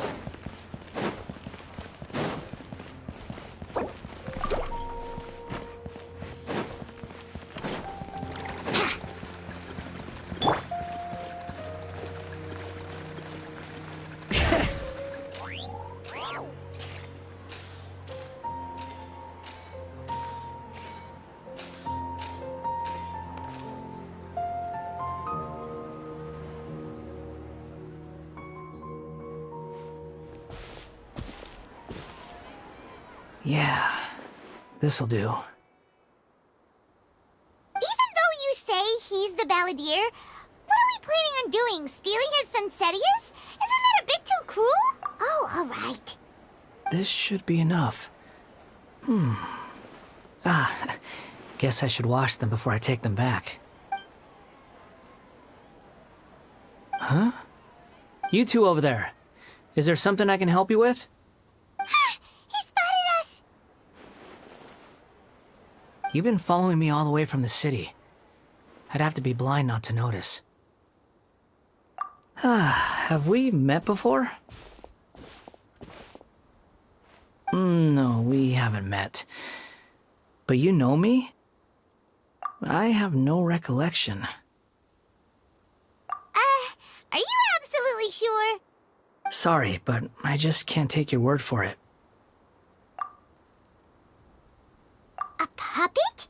What makes you think that? Huh? You were right! The look on his face! I guess you do know me after all. That is not something I share with a lot of people. Look, I'm just a wanderer. But seeing as you've gone through all this trouble to track me down, I'm sure whatever it is must be important. Okay, but please let me deliver these goods to my boss first. Are you really working for that guy? He said you don't want any more for it. Is that true? Yes, I ran into him out in the wilderness during a storm, and he let me take shelter in his cart. In return, I said I'd be his helper for a while. That's oddly nice of you. Let me take these back.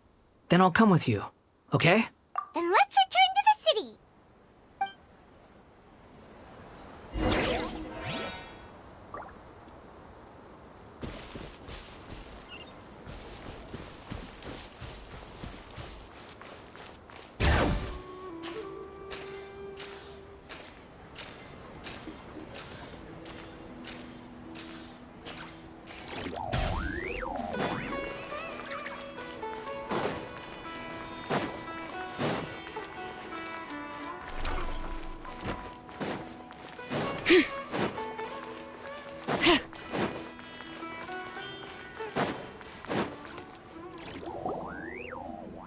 Here you go, boss. I'll leave them right here. Oh, you really went and picked some more. Who are these two? Something's come up, and they need to borrow me. Sorry, boss. I'm afraid I'll be away from the stall for a while. I was just about to pay you anyway. Go wherever you want, kid. Don't waste your time here. What? I get it, okay? You just wanted to help me out, to thank me for giving you shelter from the rain that day. Even then, I don't understand why you're so adamant that you don't want any pay for it. But look, it was pouring down, and there you were, sauntering along without a care in the world, like you had nowhere to be and didn't even care that it was raining. Imagine you were me for a second. It's a little weird, right? Why is this guy traveling during a rainstorm if he's not trying to get somewhere? And why is he taking a shortcut through the open country if he's not even in a hurry? But anyway, taking you in didn't put me out even slightly. You don't owe me a thing for it. Certainly not all this. Your time is valuable. You know, you should go live your life. But I don't...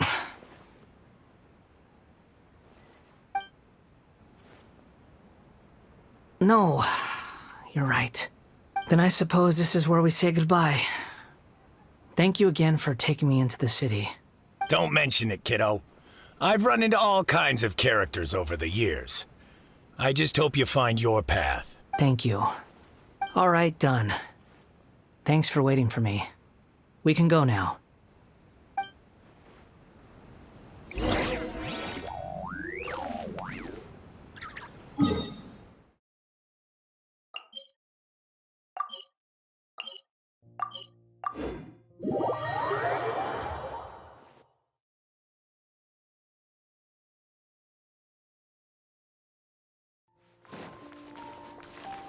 Bring it!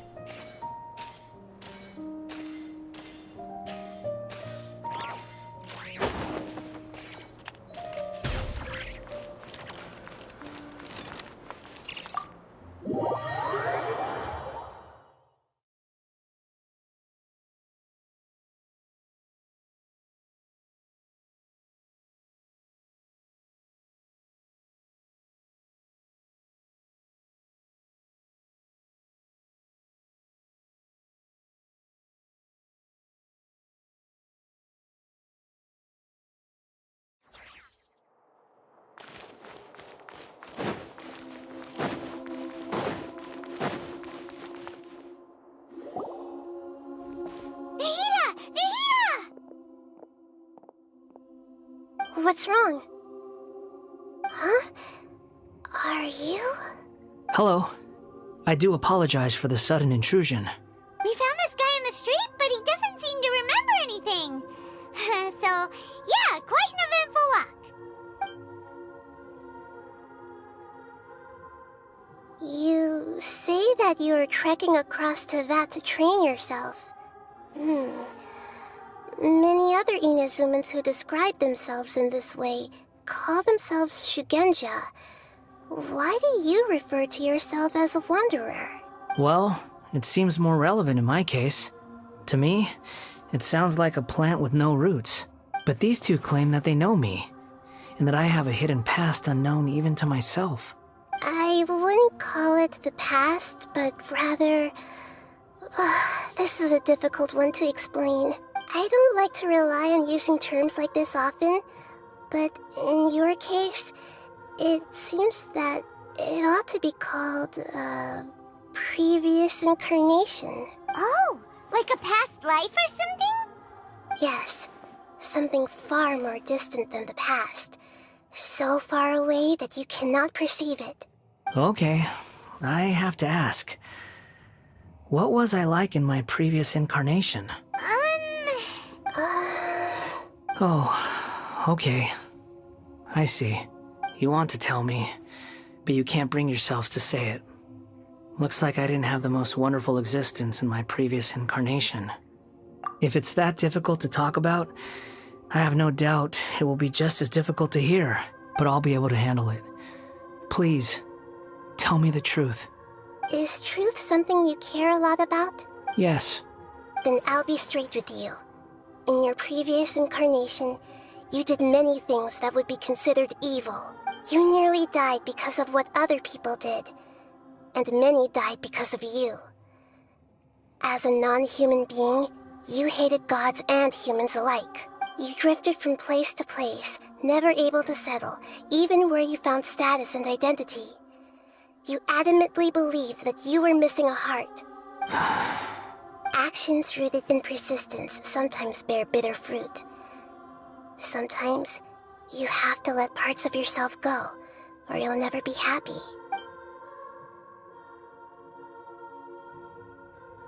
I gave everything I had, but it barely changed history at all. In terms of the outcome alone, that's true. I don't think I can judge everything I've heard purely in terms of right and wrong. Each choice a person makes belongs to a specific place and time, a chain of cause and effect, a cycle of karma and consequence. That is the nature of truth. If one thing is right, its opposite must be wrong. And yet, dichotomies like this are not enough to explain the world in all of its complexity. It seems like my previous incarnation wasn't the most likable individual. We're not trying to hurt your feelings or anything, but yeah, we weren't your biggest fans. If we were enemies, why are you trying to help me find the truth? This is so frustrating! This guy's supposed to be our arch enemy, but now he's just some random stranger we met on the street! He's got so much to answer for, but we can't make him talk because he doesn't remember anything. What a weird situation. Lesser Lord Kusanali, as the god of wisdom, I trust that everything you told me must be true. Yes, it's all true. I can even show you the memories themselves, if you're willing. Please, I want to see them for myself. I want to experience my own transgressions. Even though it will cause your present self great mental anguish? I'm just a puppet, with no heart and no name. There is nothing in this world for me to cling to fill the void within me. Except maybe these sins that can never be undone. Very well. As you wish. Wait, shouldn't we go with him? This one's kind of on us for bringing him here. Don't worry. Whatever danger I might face, it's my burden to bear. Traveler, could I ask you to supervise him on my behalf? Oh, good point. Given your, unique situation, we'd better keep an eye on you. Understood. Thank you. Now, prepare yourselves, everyone.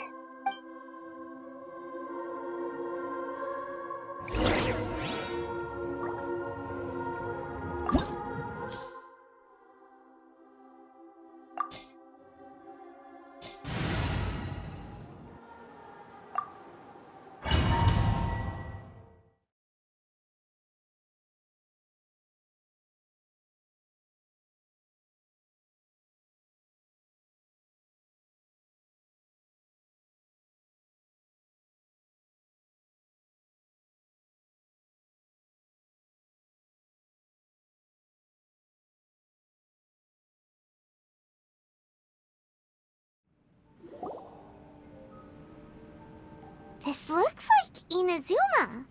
Right now, you're in a dream I created using information extracted from your memories. These memories will show you the raw truth, but be aware that enemies may react just like in the real world. Please be careful. Sounds like an immersive experience. It's a good thing we came along. You don't need to do this for me. I don't deserve your protection. We never give up halfway. Well, we had to once, but that was your doing. All right. Thanks. Wanderer, this is the Shake Pavilion. In your Balladeer incarnation, this is where the Electro Archon placed you after your creation. You had a great many memories here. Is that because this is kind of like his birthplace? You could say that, in a sense. You'll see why shortly. I hear footsteps. This place is huge. I can't believe the landslide didn't fill it in. I wonder who built it. The Crystal Marrow Miners? No, there's no way. Look at this exquisite construction work, and so well preserved, too. No mining crew would be capable of this. There's someone passed out on the ground. Who are you? You're awake. What happened? How'd you get stuck here? Are you injured? Not a scratch. And these fine clothes. Who are you? This man is Katsuragi, deputy to Torichiyo's adopted son, Mikoshi Nagamasa. He found the Balladeer in Shake Pavilion and took him back to Tatarasuna. And the rest is history. Well, it used to be. In the original version of events, Katsuragi was ultimately killed by Nagamasa. Let me get you out of here. Our people are nearby. Hang in there. During the Tatarasuna incident, Niwa was murdered by the doctor disguised as a mechanic. The Balladeer, then known as the Kabukimono, disappeared not long after. As the second in command at Tatarasuna, responsibility for what had happened fell to Mikoshi Nagamasa. But Katsuragi had sworn lifelong loyalty to Nagamasa after the latter had once saved his life. At Katsuragi's insistence, Nagamasa killed him to put an end to the Tatarasuna incident.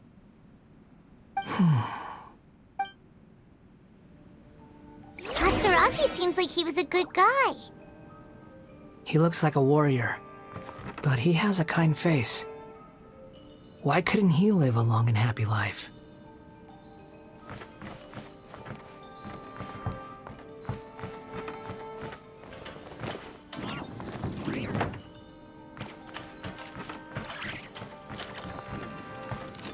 Nagamasa, I found this young guy in a cave sealed off by a landslide. He doesn't remember his name. Well, we need to call you something. I hear the workers are calling you the Kabukimono. That's fine with me. Katsuragi, report to Niwa. Tell him we have someone new joining us.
The forge!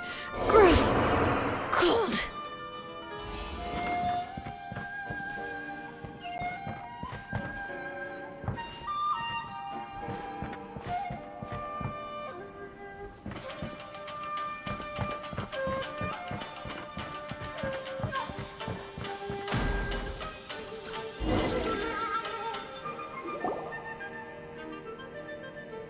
Huh? What are we doing back here? Whoa, this is where you were born? It's pretty, but there's nobody here. I was abandoned, like you. I lived here for a while at first, but there's nothing for us here. We can't stay. Okay.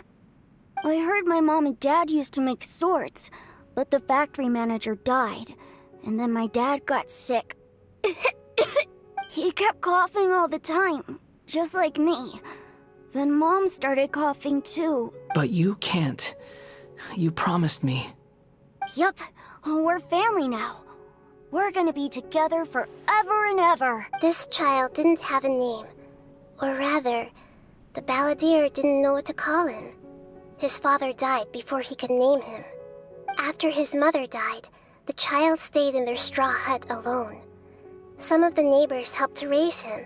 After leaving Tatarasuna, the balladeer ran into this child who didn't have a name, just like him. They made a promise to live together. What happened to the child then? He died from his illness while he was still very young. The balladeer came home one day and found that he had stopped breathing. Hey! What's wrong?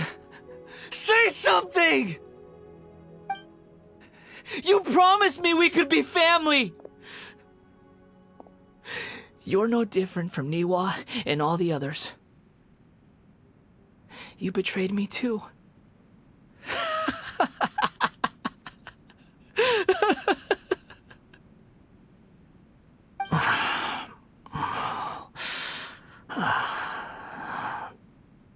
The voices have gone. It looks like the memory ends here. Let's keep going.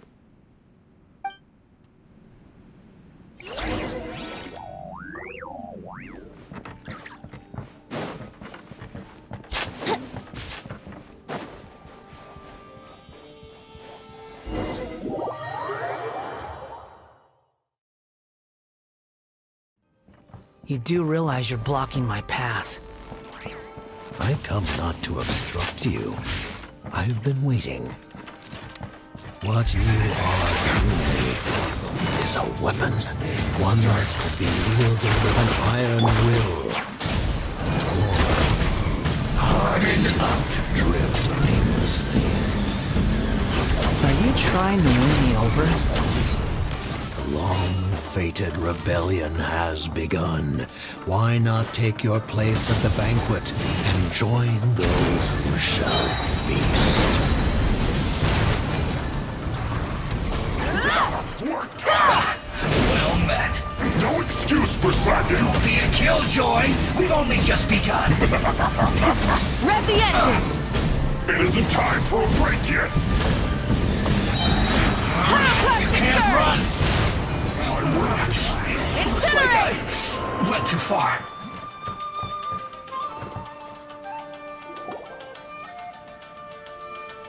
This place is dark. Paimon knows this place. It's the Delusion Factory in Inazuma.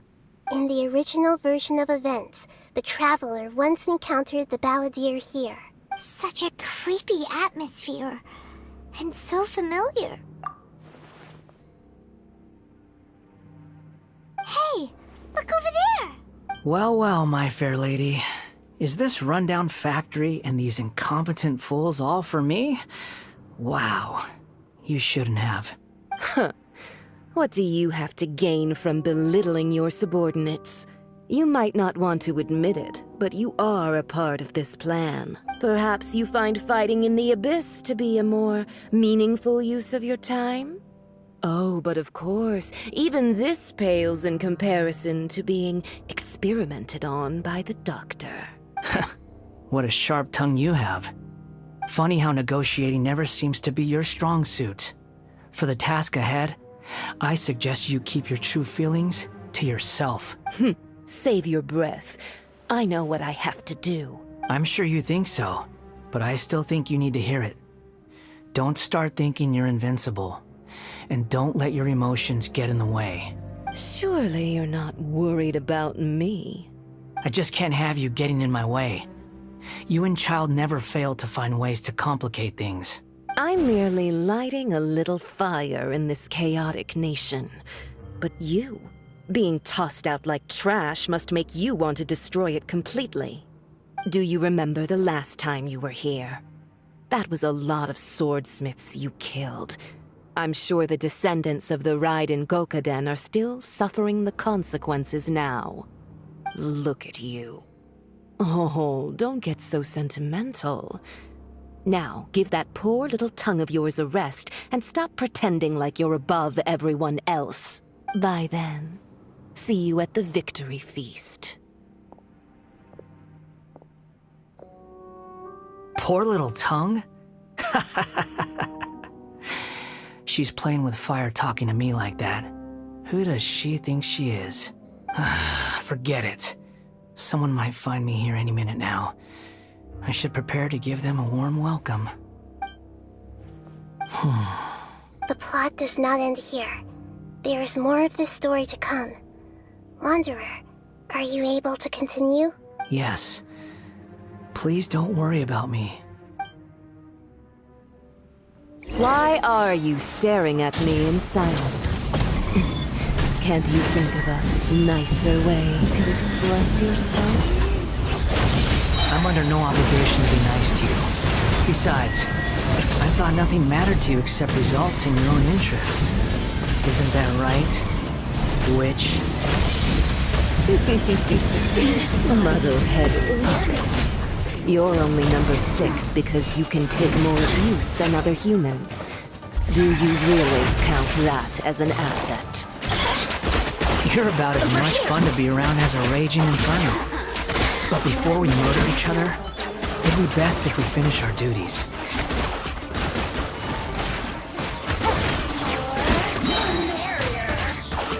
Game set. Fun's over. Tap. Tap. So look at me. Can't run from death.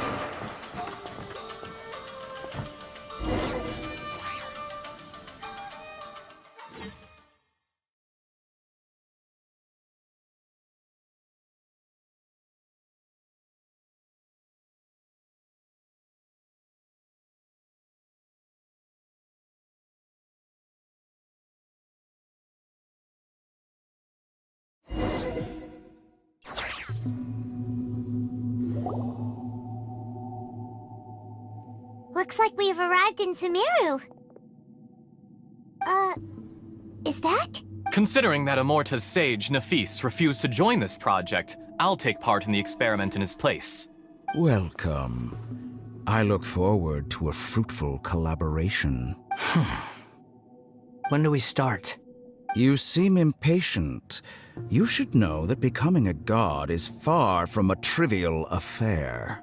The biological transformation is a lengthy process. As such, I too would recommend that we commence as soon as possible. In the event that a successful connection is established, his body will become permanently bound to the machine, and he will be unable to move independently of it. Nothing worse than what I've been through before then, Doctor. You were the most resilient test subject I ever came across. Thanks to you, I was able to garner a great deal of information. Alas, after that, you were under orders to remain in the Abyss. We barely saw each other, and it became difficult to further refine the knowledge I had gained. That was gracefully worded. Ever wonder what they think if they knew that nothing matters to you, apart from your crazy experiments? I suggest you speak to me in a more respectful tone, Scaramouche. The mere fact of your utility does not make you indestructible. The doctor again? That was uncomfortable to watch. That person gives off a very sinister energy. It's normal normal for him to give you the creeps. He scares the bejeebers out of Paimon. Let's move on.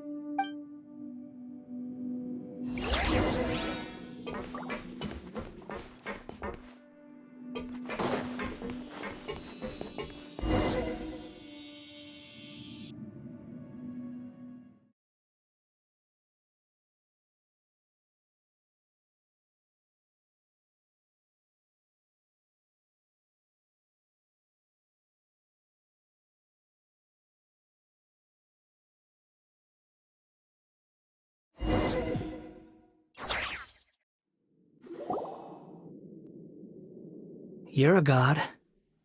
Do you think I'm evil? If you accept that he is you, just as you are you, then yes, you are evil.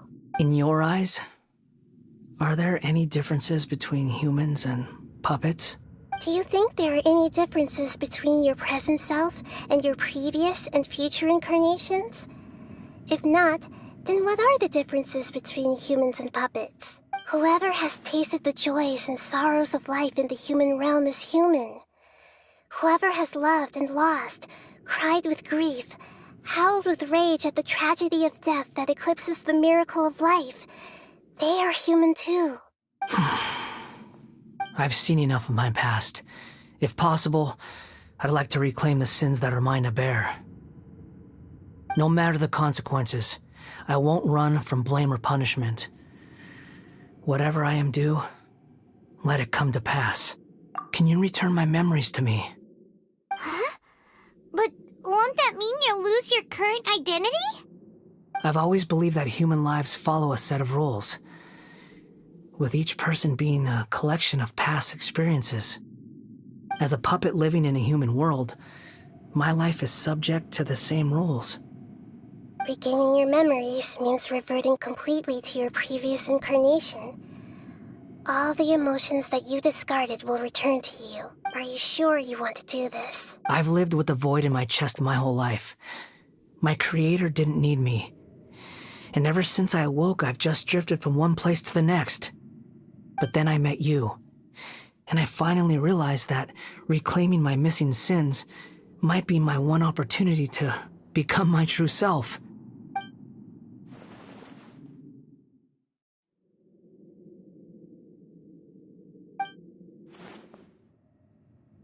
I've always felt I have an innate tendency to yearn for something more, in a way that goes deeper than for most people. But for all my soul-searching as a Shugenja, I've never fully understood it. Looking at it now, it seems that I brought this curse upon myself. So I beg you, grant me this opportunity to gain a purpose, to change my destiny, and end my wandering. Very well. Since your mind is made up, I will return to you that which is yours.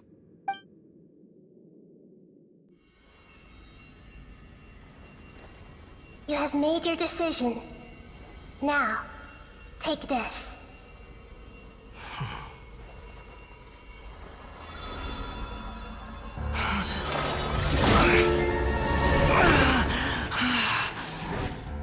Set him free? A puppet?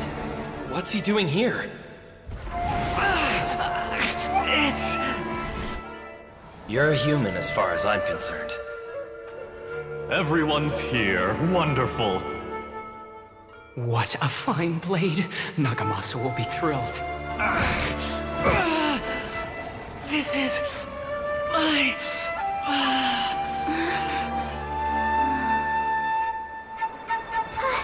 Is he alright?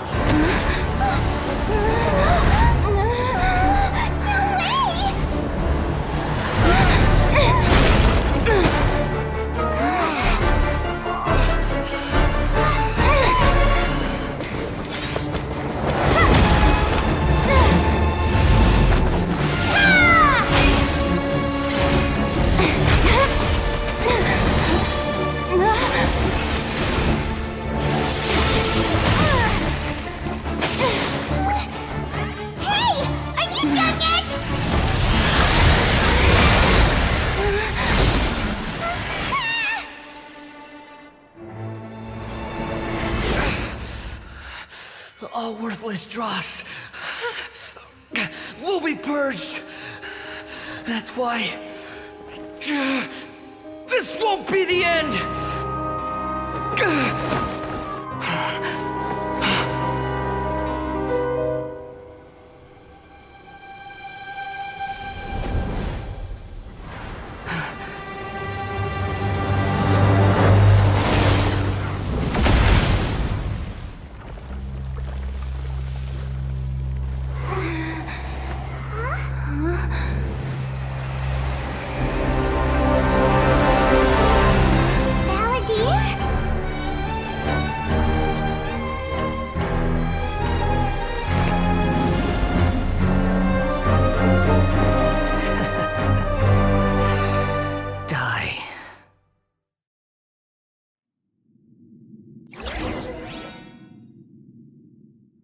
This is trying my patience.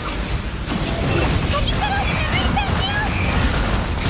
You got any more stupid questions?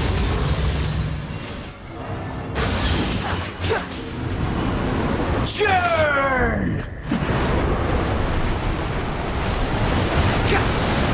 Behold!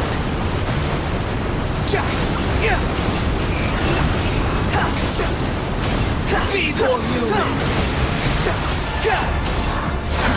Too slow.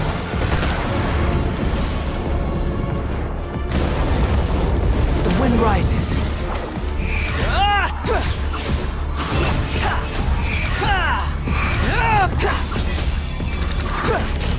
At my command, you shall fall.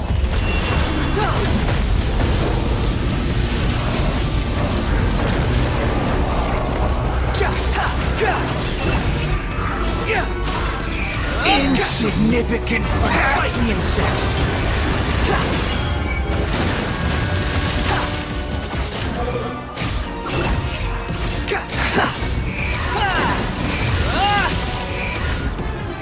My endless cycle begins!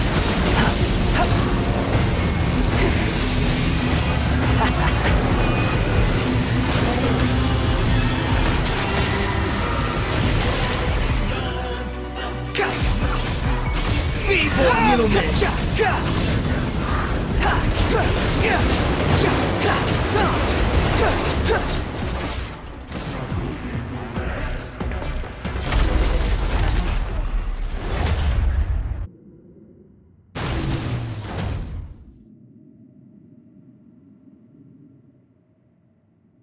Imbecile! Get out of my sight. It disappeared. Did we win? What did you expect? I'd never lose to that. There's the tone of voice again. You're definitely back to your old self. Wait, but it was you inside that thing too. What have you got to be smug about? Sorry. I'm harsh on myself and everyone else. Just the way I am. You sound like you're concerned about me. But don't worry. Thanks to you, even if I didn't change a thing, at least I now know the truth. The memory recovery seems to have been a success. This dream has served its purpose. Come on. Let's continue this outside.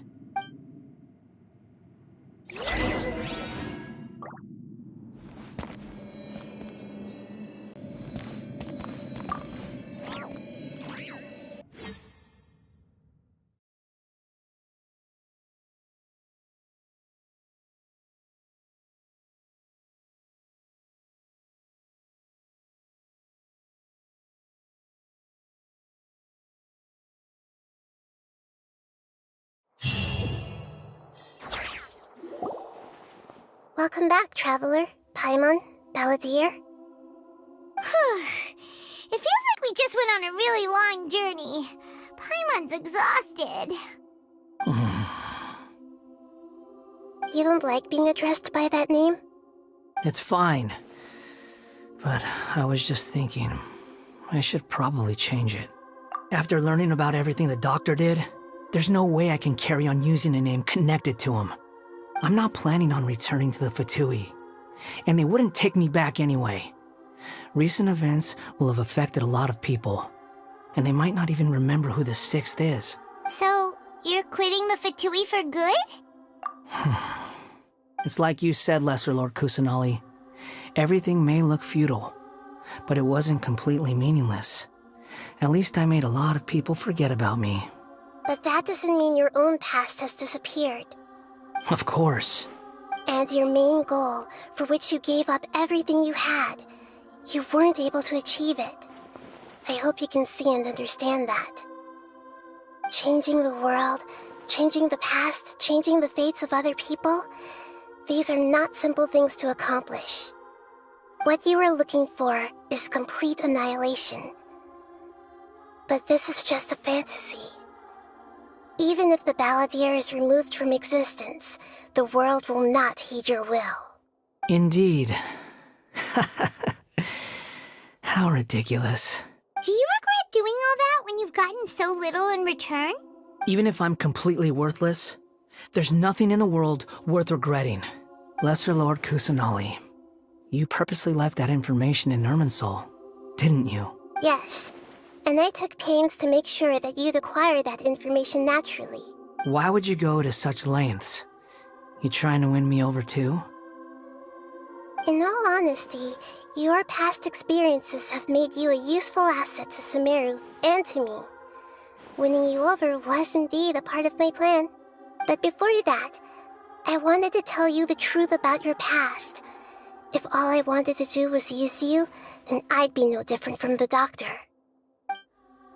Very clever. I guess you could say that's one of my virtues. Utility to others is what gives me worth. So if embracing my sins is what it takes to make me useful again, so be it. Oh right, I almost forgot. You're the good guys. You're into justice and all that. Sorry if I have a slightly different perspective on things, but I don't feel like I've been duped. The wisest leaders are fated to end up with the best helpers. I can live with that. I'm glad you're able to think of it in that way. Traveler, in the future, I'll continue to search Irminsul more deeply and see what secrets can be uncovered, including the beginning of your twins' journey recorded in Irminsul. What exactly happened before and after that point? I want to know as well. I will try. Traveler. After I dove into the information torrent in Irminsul, why did you go to Inazuma? So that's how you found out whose fate had changed. And how? Well, whatever your reasons, you did me a favor. And I'll do everything I can to pay it back. Borrowing and returning are the only real relationships between individuals.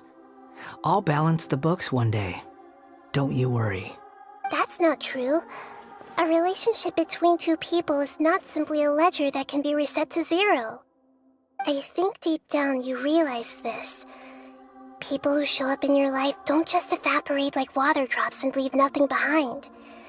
There is no such thing as balancing the books. Some things in this world can never be brought back, and they can never be changed, which is why there is emotion in the human world. Everything that you feel is real and lasting, and whatever is missing in you will not be made whole. To be human is to live with imperfections. You can choose whether or not you want to be human. But humans can't live without a heart, can they? Anyway, I gave up trying to become a human a long time ago. You understand what pain is perfectly well, even without a heart. You're just bearing your feelings. The past is set in stone, but you can keep moving on. And the longer your future lasts, the shorter your past will become, until one day, it is but a tiny fraction of your life. Sounds like you've got a future planned out for me. Everything's ended up being pretty darn complicated. Paimon doesn't even know where to start, but the most important thing now is that you need to follow Nahida. Otherwise, all our efforts will have been for nothing.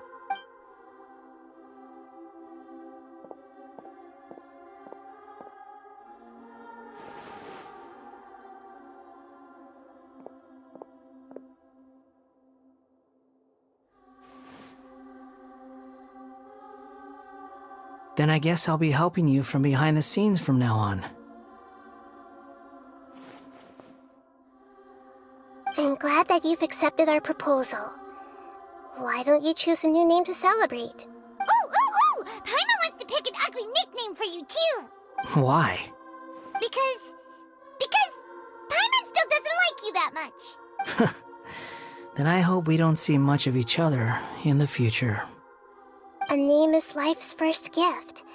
You didn't say it out loud, but I know that's what you're thinking. The Traveler and Paimon have helped you a lot. If you can't decide on a new name, maybe you can ask them for ideas. No! Paimon only does nicknames! If it's a serious name you're after, it's all yours.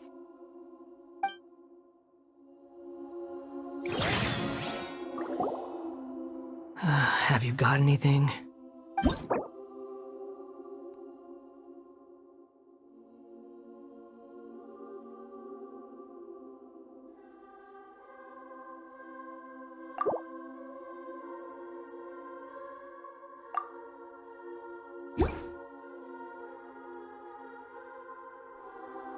Are you sure? Oh, all right. If you say so.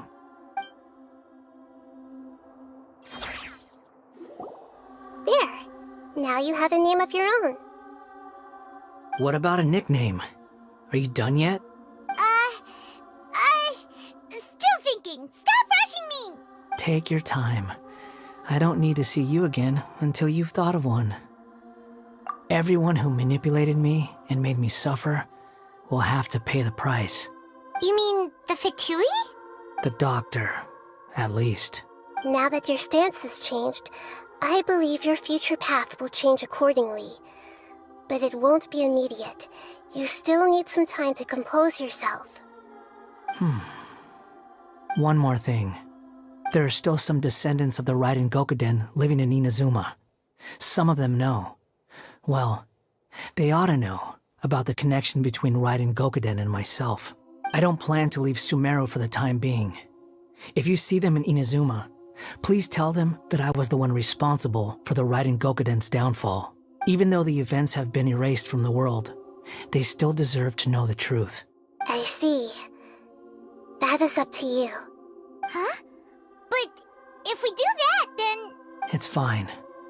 Let them stab their blades into my chest if they so desire. Maybe that's how it always should have been. What's that look for? Don't make that face. I know what I'm doing. That day will come. All right. We're done here. Goodbye, wise deity. And you too. He's gone. What he went through today would have been like living an entire lifetime in an instant. He'll need some time to calm down. Yeah, true. But even so, after everything that's happened, he doesn't seem quite as fierce anymore. So we can finally go eat? Paimon is starving. Thank you both. I hope you will find somewhere nice to go and relax for a while.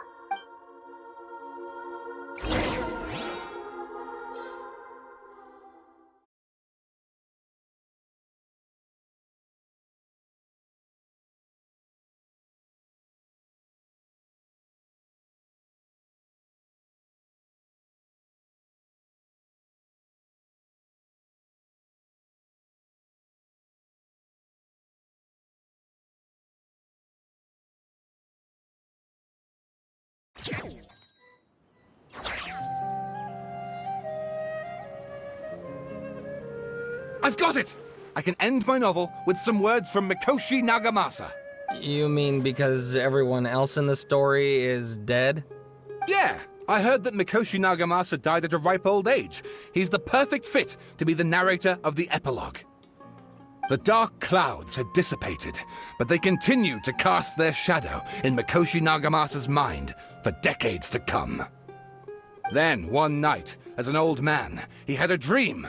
On the night when that prized blade, the Daitatara Nagamasa, was forged, the people rejoiced, and there was painting, dancing, and drinking. All these expressions of joy melted down in the furnace fire and turned into red clouds that rallied around the final sunrise that Mikoshi Nagamasa saw in his lifetime. Life is a story too long to be told, a journey that you must walk to behold.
It's about time we had a break. As soon as you stop, all the tiredness and hunger comes rushing back. Wow, great! Huh? Look at the vase. Did someone break it while they were cleaning the room or something? But Paimon doesn't remember there being a cleaner.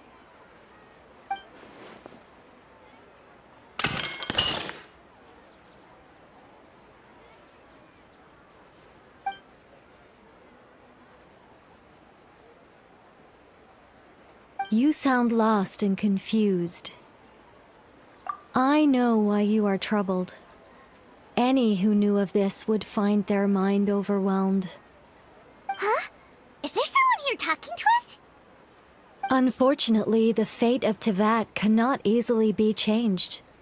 Perhaps a god may have a slim chance, but for anyone else, who can say? When a small animal runs into a tree trunk, though the tree may sway, it is not displaced.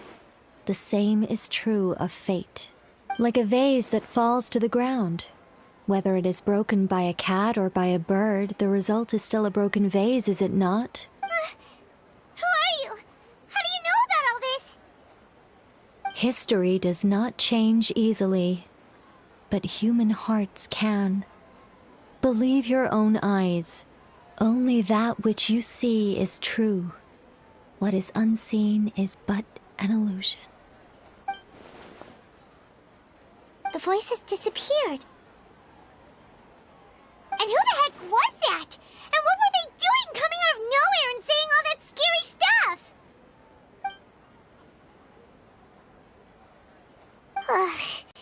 Anyway, that vase is still lying there broken on the ground.